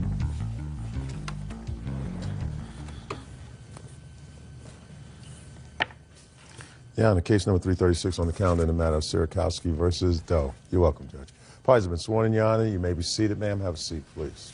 Ms. Sirakowski, you were running some sort of a baby contest or baby pageant. Yes. And the defendant entered her baby. She wrote out a check. Her baby entered the contest. Her baby didn't win. She stopped payment on the check. You want your money, right? Yes, I do. The defendant says that the contest was rigged. So she stopped payment on the check.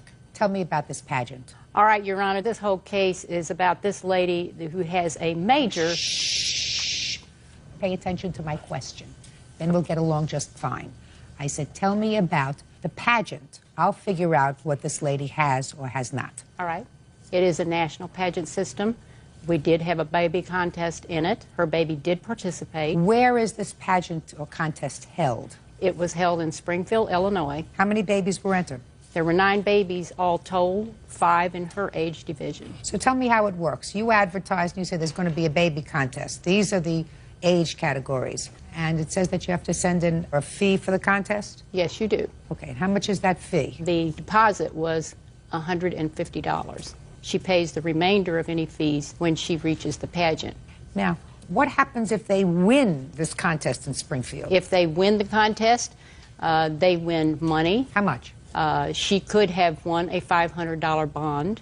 Actually, she could have won a $2,000 bond as an overall winner. Overall winner of one baby of the 2 age divisions. Okay, so she sent in her $150. Yes. Correct? Correct. And then you travel to Springfield. Correct. And how much then does she have to pay once she gets to Springfield? Depending on the events that she entered would decide how much more that she did owe. What do you mean? I thought she just entered one baby contest. There's several different categories. Like what? Photogenic, there is playwear, there is sleepwear, there are the prettiest eyes, hair, fashion. And what do you win if you win the prettiest pajamas? You can win a plaque, a laser engraved plaque. A plaque? Yes. And each time she enters one of these little contests for the baby who looks nicest in their pajamas, there's an additional fee. Is that what you're telling me? There is a fee for each thing that you do, yes, ma'am. Sounds like a good business to me. And how many babies, for instance, entered in that contest, if you have there, the best-looking baby in pajamas? They all entered. All 9 of them? Yes. And how much was the cost of each one of them entering that? Well, it was $35 per category for that. And how many of these little categories, eyes, pajamas, playwear, how many of those are there? There are 5 for the babies. And for that, they get a plaque or a certificate if they win each one? They could get a trophy. Or a trophy. The people who win money, crowns, and banners, and the big trophies are the queens. I'm just talking about the things other than cash. So this is for you a business? Absolutely, it's a business. We're not talking about the baby who wins this contest gets to do some sort of a pilot for a movie. This is just pure ego on the part of parents. Is that right? I would say so, yes. Absolutely. It's just pure ego. Okay, Miss Joe, now I'll hear you. Okay, we did do the pageant. My daughter was offered the prizes of the state queens, the savings bond that originated from her state pageant that I attended in Michigan. That's the only reason we attended her nationals, to receive the savings bond. We went to nationals, we did the pageant, everything was fine, except for she didn't have the savings bond. She said she would overnight it to me. So I started on my way home when I started looking over Lily's scores, which were amazing. So I called the hotel. Just 1 second. So you telling me she owes you a savings bond? Correct. Do you owe her a savings bond from a previous pageant? No, ma'am, I don't owe her a savings bond. She did receive the savings bond. And, in fact, I didn't owe her the bond. The Michigan director did. She overnighted the bond to me. I told Miss Doe the day of the crowning it hadn't arrived yet, but it was coming, and I would send it to her. Did you send the bond? Yes, ma'am, I sent the bond. Well, I assume then you have the number of the bond, that you can trace it. Now, how much was the bond for? $100, Your Honor. It's a $100 bond. We're not talking about a lot of money, but if you didn't send the bond to her, and you were supposed to, that you have to do. Do you understand? Yes, I understand. Good. Perfect. I don't want to see anything. This is the letter she received with the bond, and it tells about the bond. So if she didn't get the bond, why didn't she speak up? I got this letter, but I didn't get the bond with it? That's what she says. She's lying. That's what she says. That. That's what she says. If she did not get the bond, she has to get the bond. All right, but let's go on with why you didn't pay the rest of these fees. I proceeded on my way home. I didn't check the scores. I just figured, okay, my daughter placed 4th. She's done that before. She's had her wins. She's had her losses. How many contests have you entered with her? Beauty pageants, I've done maybe about a dozen of them. Why? They have prizes up to $10,000 savings bonds. It's always worth a shot. But anyways, I started checking the scores on the way home. My daughter has amazing scores, 9.8, 9.9. For instance, sleepwear, she got 2 9.8s and a 9.9. Possible 30 points, she got, what would that be, 29.5. I've consulted with 2 other directors who said it's not physically possible 4 babies scored higher than a 29.5 out of 30 possible. Judges don't give straight 10s and straight 9.9s. I called her on the way home twice. Once she was in the pageant still, once I left a voicemail. She didn't return them. I contacted the state director who said to try contacting the parents. Maybe the parents will tell me the daughter's scores. That's not true. Well, don't speak. I heard from 2 parents. One. Yeah, listen to me. Okay. Don't give me hearsay. All right. Go ahead. Okay, I tried emailing her twice when I didn't receive the bond. Didn't get any results. So I filed a complaint with PayPal, the one I paid her through. They tried contacting her. She ignored them also and refunded my money because they couldn't reach her. They gave her 10 days to respond to the notice. Okay, just 1 second. Just 1 second. PayPal. What's PayPal? It's an online computer where you can pay them through your debit, credit. They didn't have anything to do with the bond. You told PayPal that you didn't receive merchandise. That would be the savings bond. You wasn't supposed to receive any second. merchandise from me. Shh. Don't speak to her. Judge Judy continues in a moment. If you have nothing better to do with your time than to take her around to show off her beauty, then what you're telling them from a very early age is that they are judged by the way they look, which is a very stupid thing to do. And later today, James had made threats to us and to our home. I don't want to When everything turned violent, we had to have him escorted off the property twice. real cases, real people. Judge Judy. Child Beauty Pageant Director Gladys Sierakowski says Victoria Doe owes for the entrance fee for her daughter. Victoria says she stopped payment because the pageant was rigged. Still, the reason that you stopped payment was not because of this bond that you say you There were didn't two receive. reasons, 'cause she wouldn't return That you my calls say you about the didn't scoring. receive. Your problem was you thought your daughter should have won the contest. As a matter of fact, Not when you one talk, place somewhere higher. Yes, I do. 2 other judges or directors agreed. They weren't there. There were 5 babies in the listen division. to me. Don't speak to her. How many times do I have to explain to you not to speak to her? You say in your answer that you believe the pageant was rigged. That's why you didn't pay her. It had nothing to do with the bond. That's not true. Well, I that's had what you 2 say in your reasons. answer, madam. And that's the only reason that this PayPal would not pay. If you had said to them, I entered my daughter in a contest and I think the contest was rigged and I want to stop paying, they would say, that's not a reason to stop. Listen, Ms. Doe, you want to schlep your daughter from one state to another to be in beauty pageants. That's totally up to you. I cannot discourage you from doing that. Sometimes she's going to win, sometimes she's not going to win. Sometimes somebody's going to be a favorite, and sometimes the whole thing is going to be a sham. If you have nothing better to do with your time than to take her around to show off her beauty, that's a very sad. How old is she? 2. I would say at 2, you should be sitting home reading books to her, not schlepping her around from one beauty pageant to another. If you don't understand by now that this lady is in business to make money. I understand that, Your Honor, but it's also her job to consult with parents. Listen to no, it You isn't. can't take the money. No, it isn't. You got to pay the money. You don't like this contest? Don't enter it again. You think without witnesses I'm going to find that this contest was rigged? It's not going to happen. I want to tell you something. Very, very good expression. Beauty fades, dumb is forever. What you're supposed to do if you have a daughter is to try to teach her that her mind is more important than her face. And I know that this isn't very good for the plaintiff's business, but if everybody out there would try to understand that what's in here is much more important long-term than what's here, and that usually children do not thrive from being schlepped from one place to another and primped and made up, dressed up, because then what you're telling them from a very early age is that they are judged by the way they look, which is a very stupid thing to do. Stupidity here does not get rewarded. She's entitled to her money, $321. Goodbye. Parties are excused. You may step out. I'm very happy to be getting the money back that's owed to me. If they weren't going to award my daughter properly, then I deserve the refund. But I'm not happy with the picture painted of pageants and my business. Everybody has their own opinions. She's got a big case of sour grapes. And now the next case. All parties in the matter of AG versus Horry, step forward, please. Rebecca Agee and her fiancé James Crane are suing their former friends Scott Horry and his wife Sarah for moving expenses and the value of personal property. The Horrys are countersuing for lost wages and emotional distress. Mr. and Mrs. Agee, you and the defendants had been good friends. According to you, you were living in Oregon. Is that right? Yes, Your Honor. And both couples decided that they would be better off in their lives if they relocated to Iowa. Now, who came from Iowa? We did, Your Honor. So you agreed to sort of split the costs of moving and travel together. And once you got to Iowa, Mr. and Mrs. Horry were going to help you find a job. I don't know whether you were going to live together, but hopefully you would both live happily ever after in Iowa. Okay. Well, it didn't work out that way. And according to you, things turned sour on the trip. You claimed that the Horrys owe you for expenses, property that they kept, mental anguish, and you also want them to pay for your trip back from Iowa to Oregon because it didn't work out.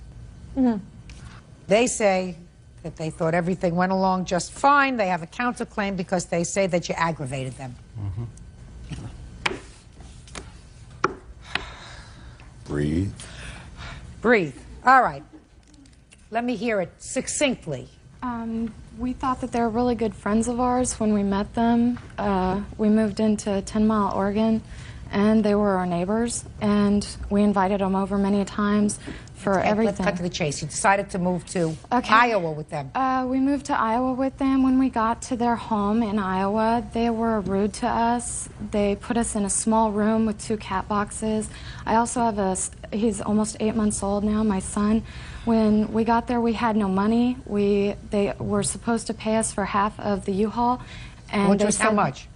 $117.50. And they said that we owed them money instead. What did they owe you money for? We paid for everything, including the trailer. We agreed upon that we would also give them a place to stay, give them a job, and we did all of that. Above and That's not beyond, true, Your Honor. when they had reached Colorado, when they ran out of money, I had gone... They ran out of money in Colorado? Yes. Yes, Your Honor. His parents helped them out to get gas, and they came up to Wyoming And met finally us where and we were met us supposed to there. meet. Did you need to borrow some money from his parents? That's easy to find out, so just answer my question. Yes. Yes, ma'am. And how much money did you take from his parents? Somewhere around $30. You mean the two of you were traveling with a new baby with absolutely no money? Now, wouldn't it have been more prudent to stay in Oregon and save a little more money? Save $500, $1,000. Save it up so that you're not driving around with an 8-month-old baby with no money. We had the money, ma'am. We ended up paying for the U-Haul. Mr. Hari paid for the deposit on the U-Haul. Are you saying $117? Is that what No. you're talking? That's how half much? of it. That's half of it. The full amount was $230-something, I believe. Yes. We would have had the full amount if they would have given us the money when we got there to make it all the way. You're just not following me. I'm sorry. That's a big trip to make. Yes, I it mean, is. unless things are so terrible in Oregon that you weren't surviving there. We were hoping for a brand new start, something new. They guaranteed him a job when You we got can't there. guarantee anything. No, you don't rely on anybody for anything. Yeah, we've learned that in the past Well, you couple don't. months. All right. His parents gave you $30 for gas. Did you ever pay him back? No. We haven't made it that far Okay. yet. What's next? When they reached Cheyenne, Wyoming, I went up to Becky, knowing they had no money left, and said, would you rather me pay for the rest of your gas to get to Iowa since you have no more money left? And that was the new agreement.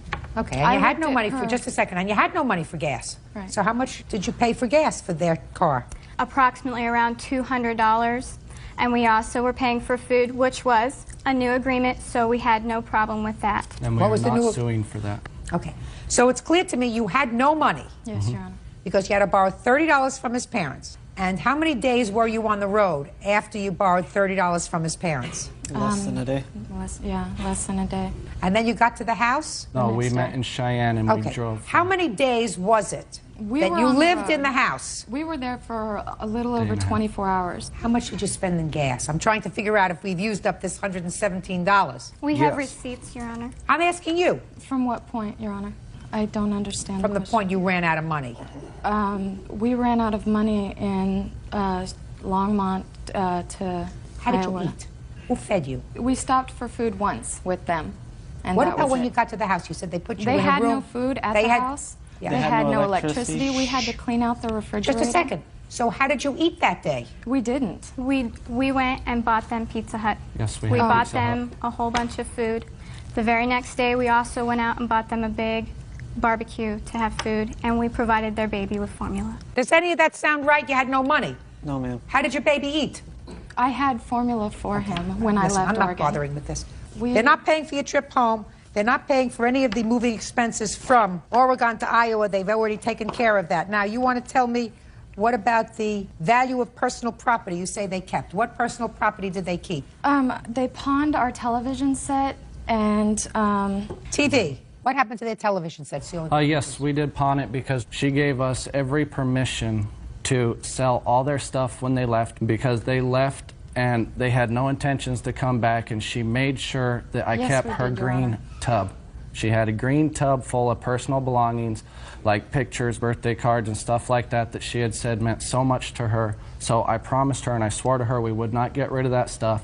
And for 2 days straight, it was, what do we do with your belongings? That's the not first true, Your night, Honor. it was... He asked me I don't, how long I could keep you to keep it.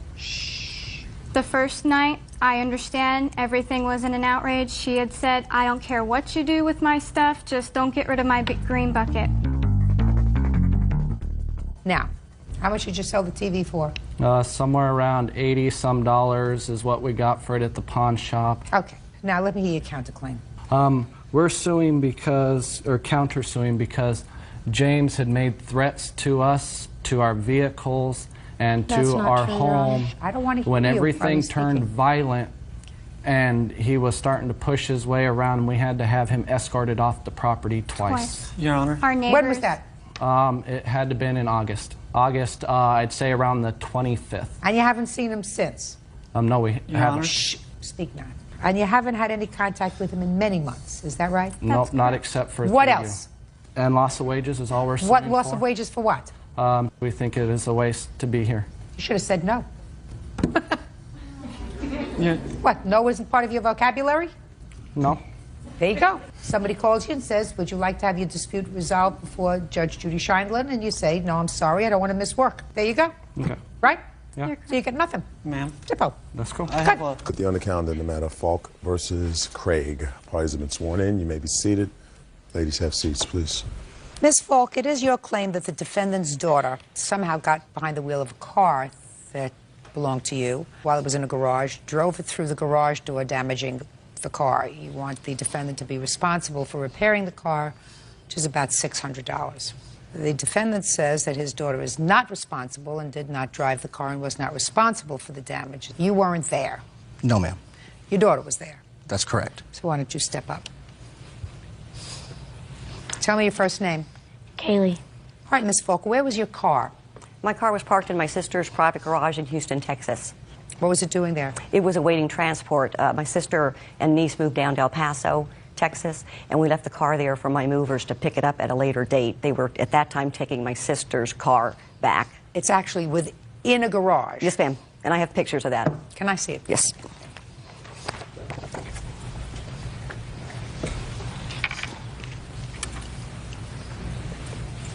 That's the new garage he replaced. The new door? Yes, ma'am. Who replaced the door? Mr. Craig. Good for you. How much did that cost you? $420. All right, Kaylee. You want to tell me how you got possession of this car? My friend and I, Tammy, were going to her house. Going to whose house? Tammy's. And we saw these two guys, and they were emptying out the garage. And we went to go see, and they told us about the car being in there and how it had the keys in the ignition, and they didn't know what to do with the car. And who were the two guys?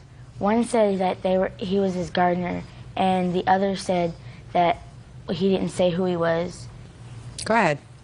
And they told us about everything, and so Tammy wanted to go see the car, and so we went in there, and as we were leaving, the guys gave us 2 scooters because they said that they were going to just take the stuff. They said something like, give it away or something like that. And then we left, and then Tammy wanted to go back. And so we went back, and she said that she wanted to go inside the car. And so we went inside the car, and she was in the driver's seat, and I was just in the passenger seat, and she turned on the car. And how'd she get into the garage? There's a door. So you went in a door? Mm-hmm. So she turned on the car. Go ahead. And she put it in reverse, and it jumped back and hit the garage. Yeah. That's all. How old are you? 12. So let's go back a little bit. You saw 2 men who were stealing property from this garage, is that right? Yes. And the 2 men who were stealing property from the garage told you that they were giving you 2 scooters, which you knew were stolen, is that right? No. You had to know they were stolen because you knew the 2 men were stealing property. They said that Miss Tipton had called them. Yeah. So that you knew when you took the 2 scooters. Now, where did you bring the scooters, by the way? Did you bring them to your house? I brought one to my house, and Tammy took one. You live there with your father? My mom. What did you tell your mother about where you got the scooter? That this guy was packing away the stuff, and he gave it to us. And she said, okay.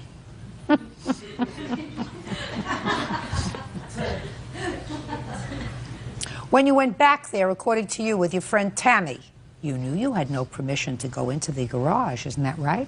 You have to answer me. Don't shake your head in court. Yes, ma'am. So you were committing a crime when you went in there, is that right? Yes, ma'am. And when you got into the car, you knew you had no permission to be in that car, isn't that right? Yes, ma'am. And according to you, it was Tammy who drove the car. Yes, ma'am. And when you went into the garage the first time with the men, you had the key to the car. No, ma'am.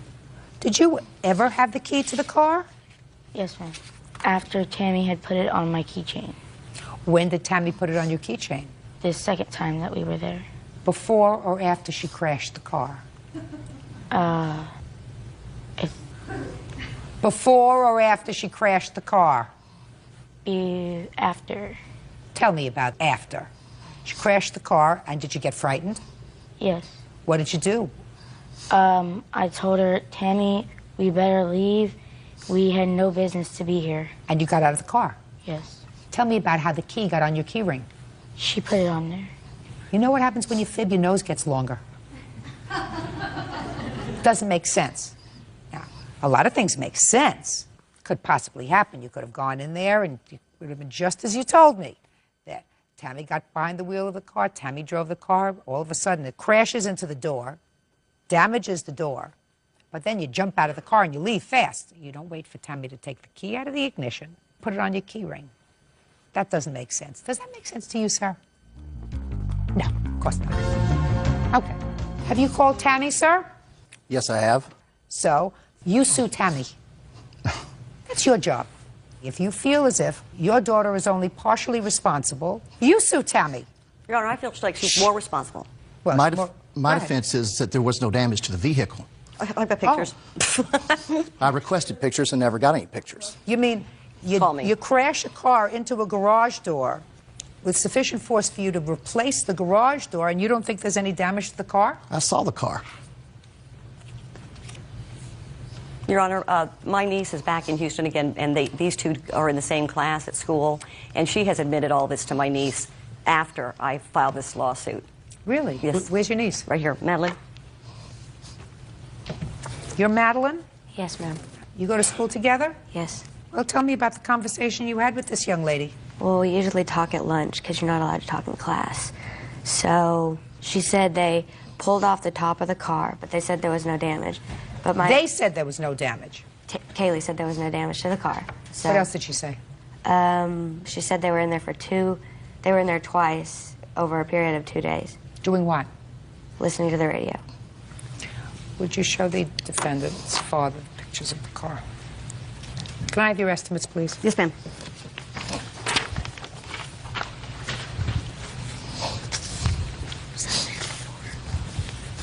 How did you get the top off the car, Kaylee? Tammy read the instructions. So it was all Tammy. What were you doing when she was reading the instructions? I was taking it off. You were taking it off? Yes. Listen, sir, consider yourself very lucky. It's your daughter's fault. If you feel as if Tammy is partially responsible, I suggest that you sue Tammy and her mother. Judgment for the plaintiff in the amount of $650. That's all. Step out. Parties are excused. You may step out. There's consequences when you do something wrong. She was highly upset. The father, I mean, that was a ridiculous story. How could he believe it? She told me that she didn't do it, and finally the next day she told me that, yeah, we did it. She made a mistake. She's sorry. It's over with. I don't think I should have been in the garage. Take it to Judy. And now the next case. All parties in the matter of Soto versus Millet, be about. Step forward, please. Retired construction worker Frank Soto is suing his sister, business owner Susan Millet, and her business partner Harold Beabout for stealing his disability checks while he was in jail. Susan and Harold are countersuing for the value of a car. Mr. Soto, Miss Millet is your sister, is that right? Yes, miss. And Mr. Beabout is her boyfriend. I'm not exactly... Partner, boyfriend? Something of that. Something like that. You have several complaints against them. First, you say that your sister cashed and spent, for her own use, some of your disability checks while you were incarcerated. Yes. Then is your claim that when you got out of jail, you did some work for Mr. Beabout. And he promised to pay you for that work, and he never did. Correct. And the third thing is, you say that because they owed you all this money, they bought you a car. Yes. Instead of the money. And while you have the car, they refuse to give you the title to the car. Yes. Now, your sister says that you did, in fact, cash some of your disability checks because you asked her to pay some of your bills while you were in jail. Correct? Yes. Mr. Beabout does not address the work that you allegedly did for him, other than to say, Madam, you're playing with papers while I'm speaking, other than to say that they bought the car for you to use while you were doing work for them. And when you left, you took the car and they want their car back. Correct? That's correct. Yes, correct. So let's deal with some simple questions first. When were you incarcerated, sir, that you claimed that your sister cashed your checks? On 3/29/02, I was arrested. for violating my conditions of parole. And I was released from custody on 9/25/02. And between that period, Social Security gave me documentation that checks were cashed in that period that she cashed without my consent. How many checks did you cash for him? I believe 2 with written consent and also with his words and receipts. Well, let me see the written consent. According It's to right the here. defendant cashed 3 checks. Is that right, sir? She cashed 5 of them. I have additional documents here highlighted, what he requested for me to do with the money and also receipts of Well, words. tell me what he requested that you do with the money. He needed Sprint bills paid. How much was the Sprint bill? Oh, it was in excess of $400 and something. Okay, so that's $400. What else? To give my children $300, or one of my children, she goes to Disneyland with her orchestra from her high school in Sacramento. Well, what did he say there? To give her $300. Madam, you cashed $3,375 in checks. No, I cashed 2 checks for $675 each. Yeah. And he further Let's states... see where it says... You tell him that you're going to take some of his money. Yes, You tell him I that. do. You need desperately to borrow, in this letter, $300. Okay, and it states in this letter here, the $300 that he lent and said you don't have to pay it back. Harold's my current partner in our contracting business for paint and roofing. My partner prior to that was my boyfriend of 5 years. I don't love this in your sad story, Well, madam. no, You he- took but his he- money. Judge Judy continues in a moment. Do you want to go back to jail, sir? No. Give him back the car. We Listen did to not me. even want the car back. You don't want the car back? I'll tell him not to give you the car back. What do you want? Real cases, real people. Judge Judy. Frank Soto says his sister Susan Millen and her partner Harold Beabout stole his disability checks. The two say Frank stole their car. Madam, listen to me. How much did you take? Well, 2 checks at $675, but some of the check, one of the checks was to go to my mother and to my children for their Disneyland school trip. Stop What it. says right here, and as I'm writing from the... Stop it. What happens if he wasn't in jail? What would you have done? Well, no, he wasn't entitled to the checks. What do you mean he wasn't entitled to the checks? Oh, while you're in prison, you cannot receive SSI checks. So let me ask you a question. What happens when they go after him for the check? Is he going to come after your daughter and say, give me back the Disneyland Oh, no, no, no. trip? We have paid him for those checks. And his Oh, show me. check, How much did you pay him back? more than what we borrowed. We paid him about $1,600. But Just his a minute. How checks much did you pay were him back? stopped. How much did she pay you back? Nothing, Your Honor. Show me. Just show me. It's your business. You have checks. Well, it was cash. We were paying him cash through, and in these letters, he says, give the children the money. When he Are came you out of- following me? I'm not interested in your letters. Give your children the money. I passed that. Show me. We paid him cash because he was receiving SSI, and it was unfortunately a little under the table work. Then I can't help you, my dear. So I am finding that you paid him back nothing of this $1,350 that you acknowledge you took from his checks that you acknowledge he wasn't entitled to. Because you say if he was in jail, he's not entitled to disability. So you knew that. You were swift to know that. And you took that money anyway. So $1,350 because Social Security is going to come after him, especially after they see this. And they- Now, quiet. Quiet.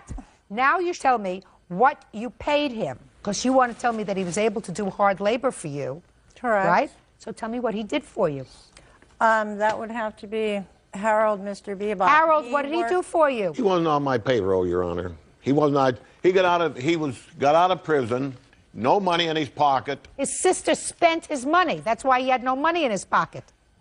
That's family problem. I'm telling you what my problem. I don't owe him any money because I paid him. He come up and worked around my garage after I moved for 3 days, and I give him $100 a day out of my pocket to pay for meals and motel. Okay. And then Just a minute. Stop.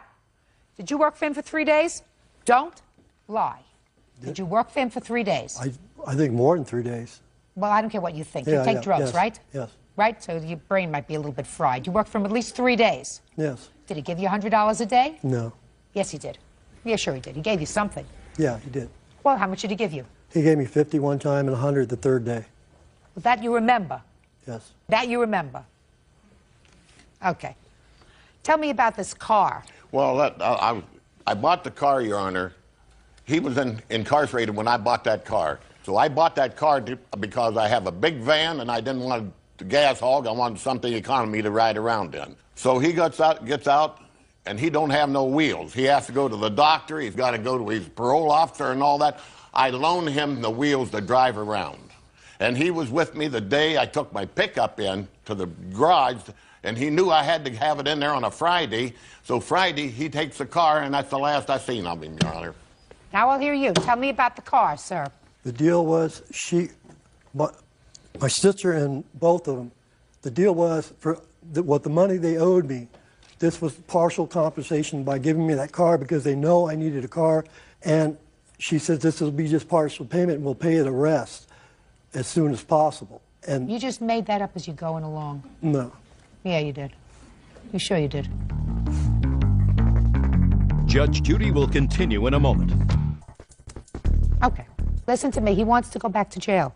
That's what he wants to do. He wants to go back to jail. He's going to go back to jail $1,350 richer because that's what you owe him for taking his money. You don't owe him anything. I believe that you did, in fact, pay him when he worked for you for the 3 days. And I don't believe that you bought him a car. So he's got to return the car. If he doesn't return the car, he's operating it without the permission of the owner. That's an unauthorized use of a motor vehicle for which he can go back to jail. Do you want to go back to jail, sir? No. Give him back the car. He's going to need a tow truck for it because the transmission's gone on it. Oh, So he can have it. goodness. We did not even want the car back. We would be afraid to get in the vehicle. The car Let me was in explain something perfect to you. condition. He's not giving you $3,000 for the car. You don't want the car back? I'll tell him not to give you the car back. What do you want? Well, we wanted the value of the car. Now You're not it's getting damaged, that. There won't be a value. Understand? You're not getting that. Okay, well, I'm also trying to show you receipts of my name on it and his name that I put money on his prison books for money they can have while incarcerated. How much? There's 2 receipts for each for $100. Okay, that makes you $1,150. Go ahead. Okay, but then right here it states the loan, and you don't have to pay back. It's $300. How many times do I have to explain that Well, to you? I know. I wasn't sure How I many made times? that clear. You made it very clear. I'm a very quick learn. In any event, Social Security, hopefully, since it's my money, is going to come back and get all this money from him because They're already he's doing it, Your Honor. Oh, good. That's what I figured. They will stop the rest of his checks because it doesn't look to me, Mr. Soto, as if you are a disabled enough person not to be employed. Certainly not for Bird to have to pay for it. That's it. You want the car back or not? Yes, but Yes? how do we recover it? Well, get a tow truck and go get it. Goodbye. तो welcome guys, आज हम खेलने जा रहे हैं car parking का part 2। और पहली वीडियो में आपने बहुत ही ज़्यादा सपोर्ट किया था, तो इसी वीडियो को ज़्यादा से ज़्यादा सपोर्ट। तो चलो मोबाइल की स्क्रीन पर। तो काफ़ी बंदों ने बोला था कि भाई आप गेम कौन सी खेलते हो, तो ये वाली गेम है, इसका इंटरफेस देख सकते हो। तो चलो स्टार्ट करते हैं।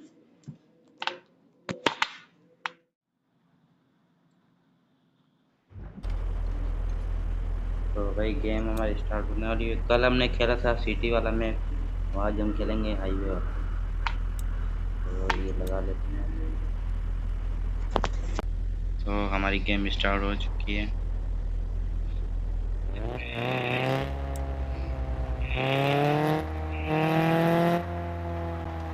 तो हाईवे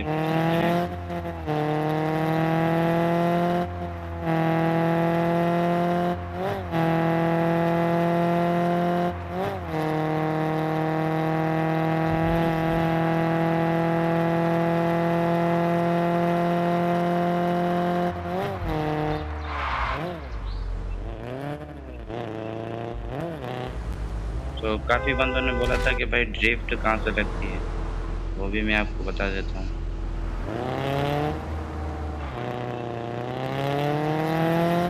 ड्रिफ्ट के लिए सबसे पहले आपको यहाँ पे सेटिंग पर क्लिक करना है।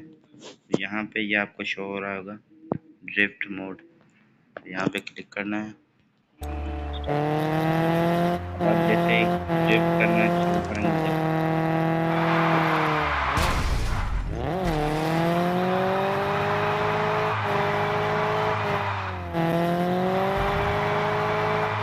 मजे की गेम। अगर आपको भी ये डाउनलोड करनी है तो मुझे कमेंट कर देना, तो मैं बता दूंगा।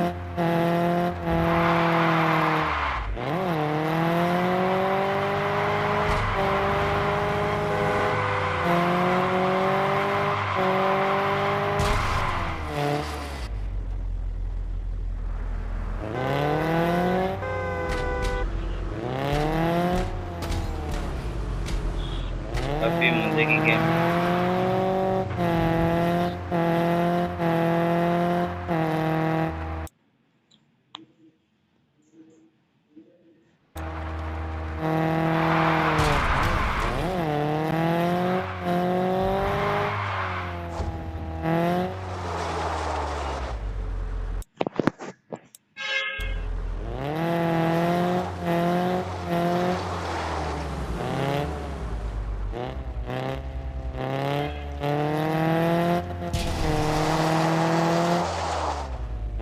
ये देखो यहाँ पे गाड़ी फंस गई है, तो अगर आपसे गाड़ी निकले ना तो आप नहीं निकले तो ऐसे, अगर नहीं ना निकले तो यहाँ पर ये देखो, ये रोड वाला ऑप्शन होता है, यहाँ पे आप क्लिक करेंगे तो आप यहाँ पे रोड पर पहुँच जाएंगे। तो आप कहीं पर पहुँच जाएंगे। एग्जाम के लिए अगर मैं यहाँ आ गया ना, यहाँ क्लिक करूँगा तो वापसी रोड पे आ जाओ।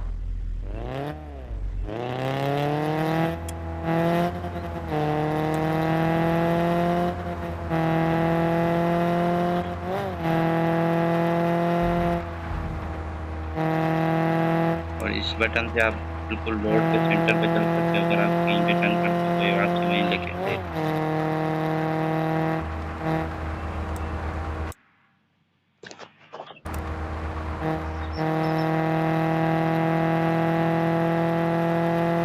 काफी मजे की गेम है, आप भी ट्राई करना।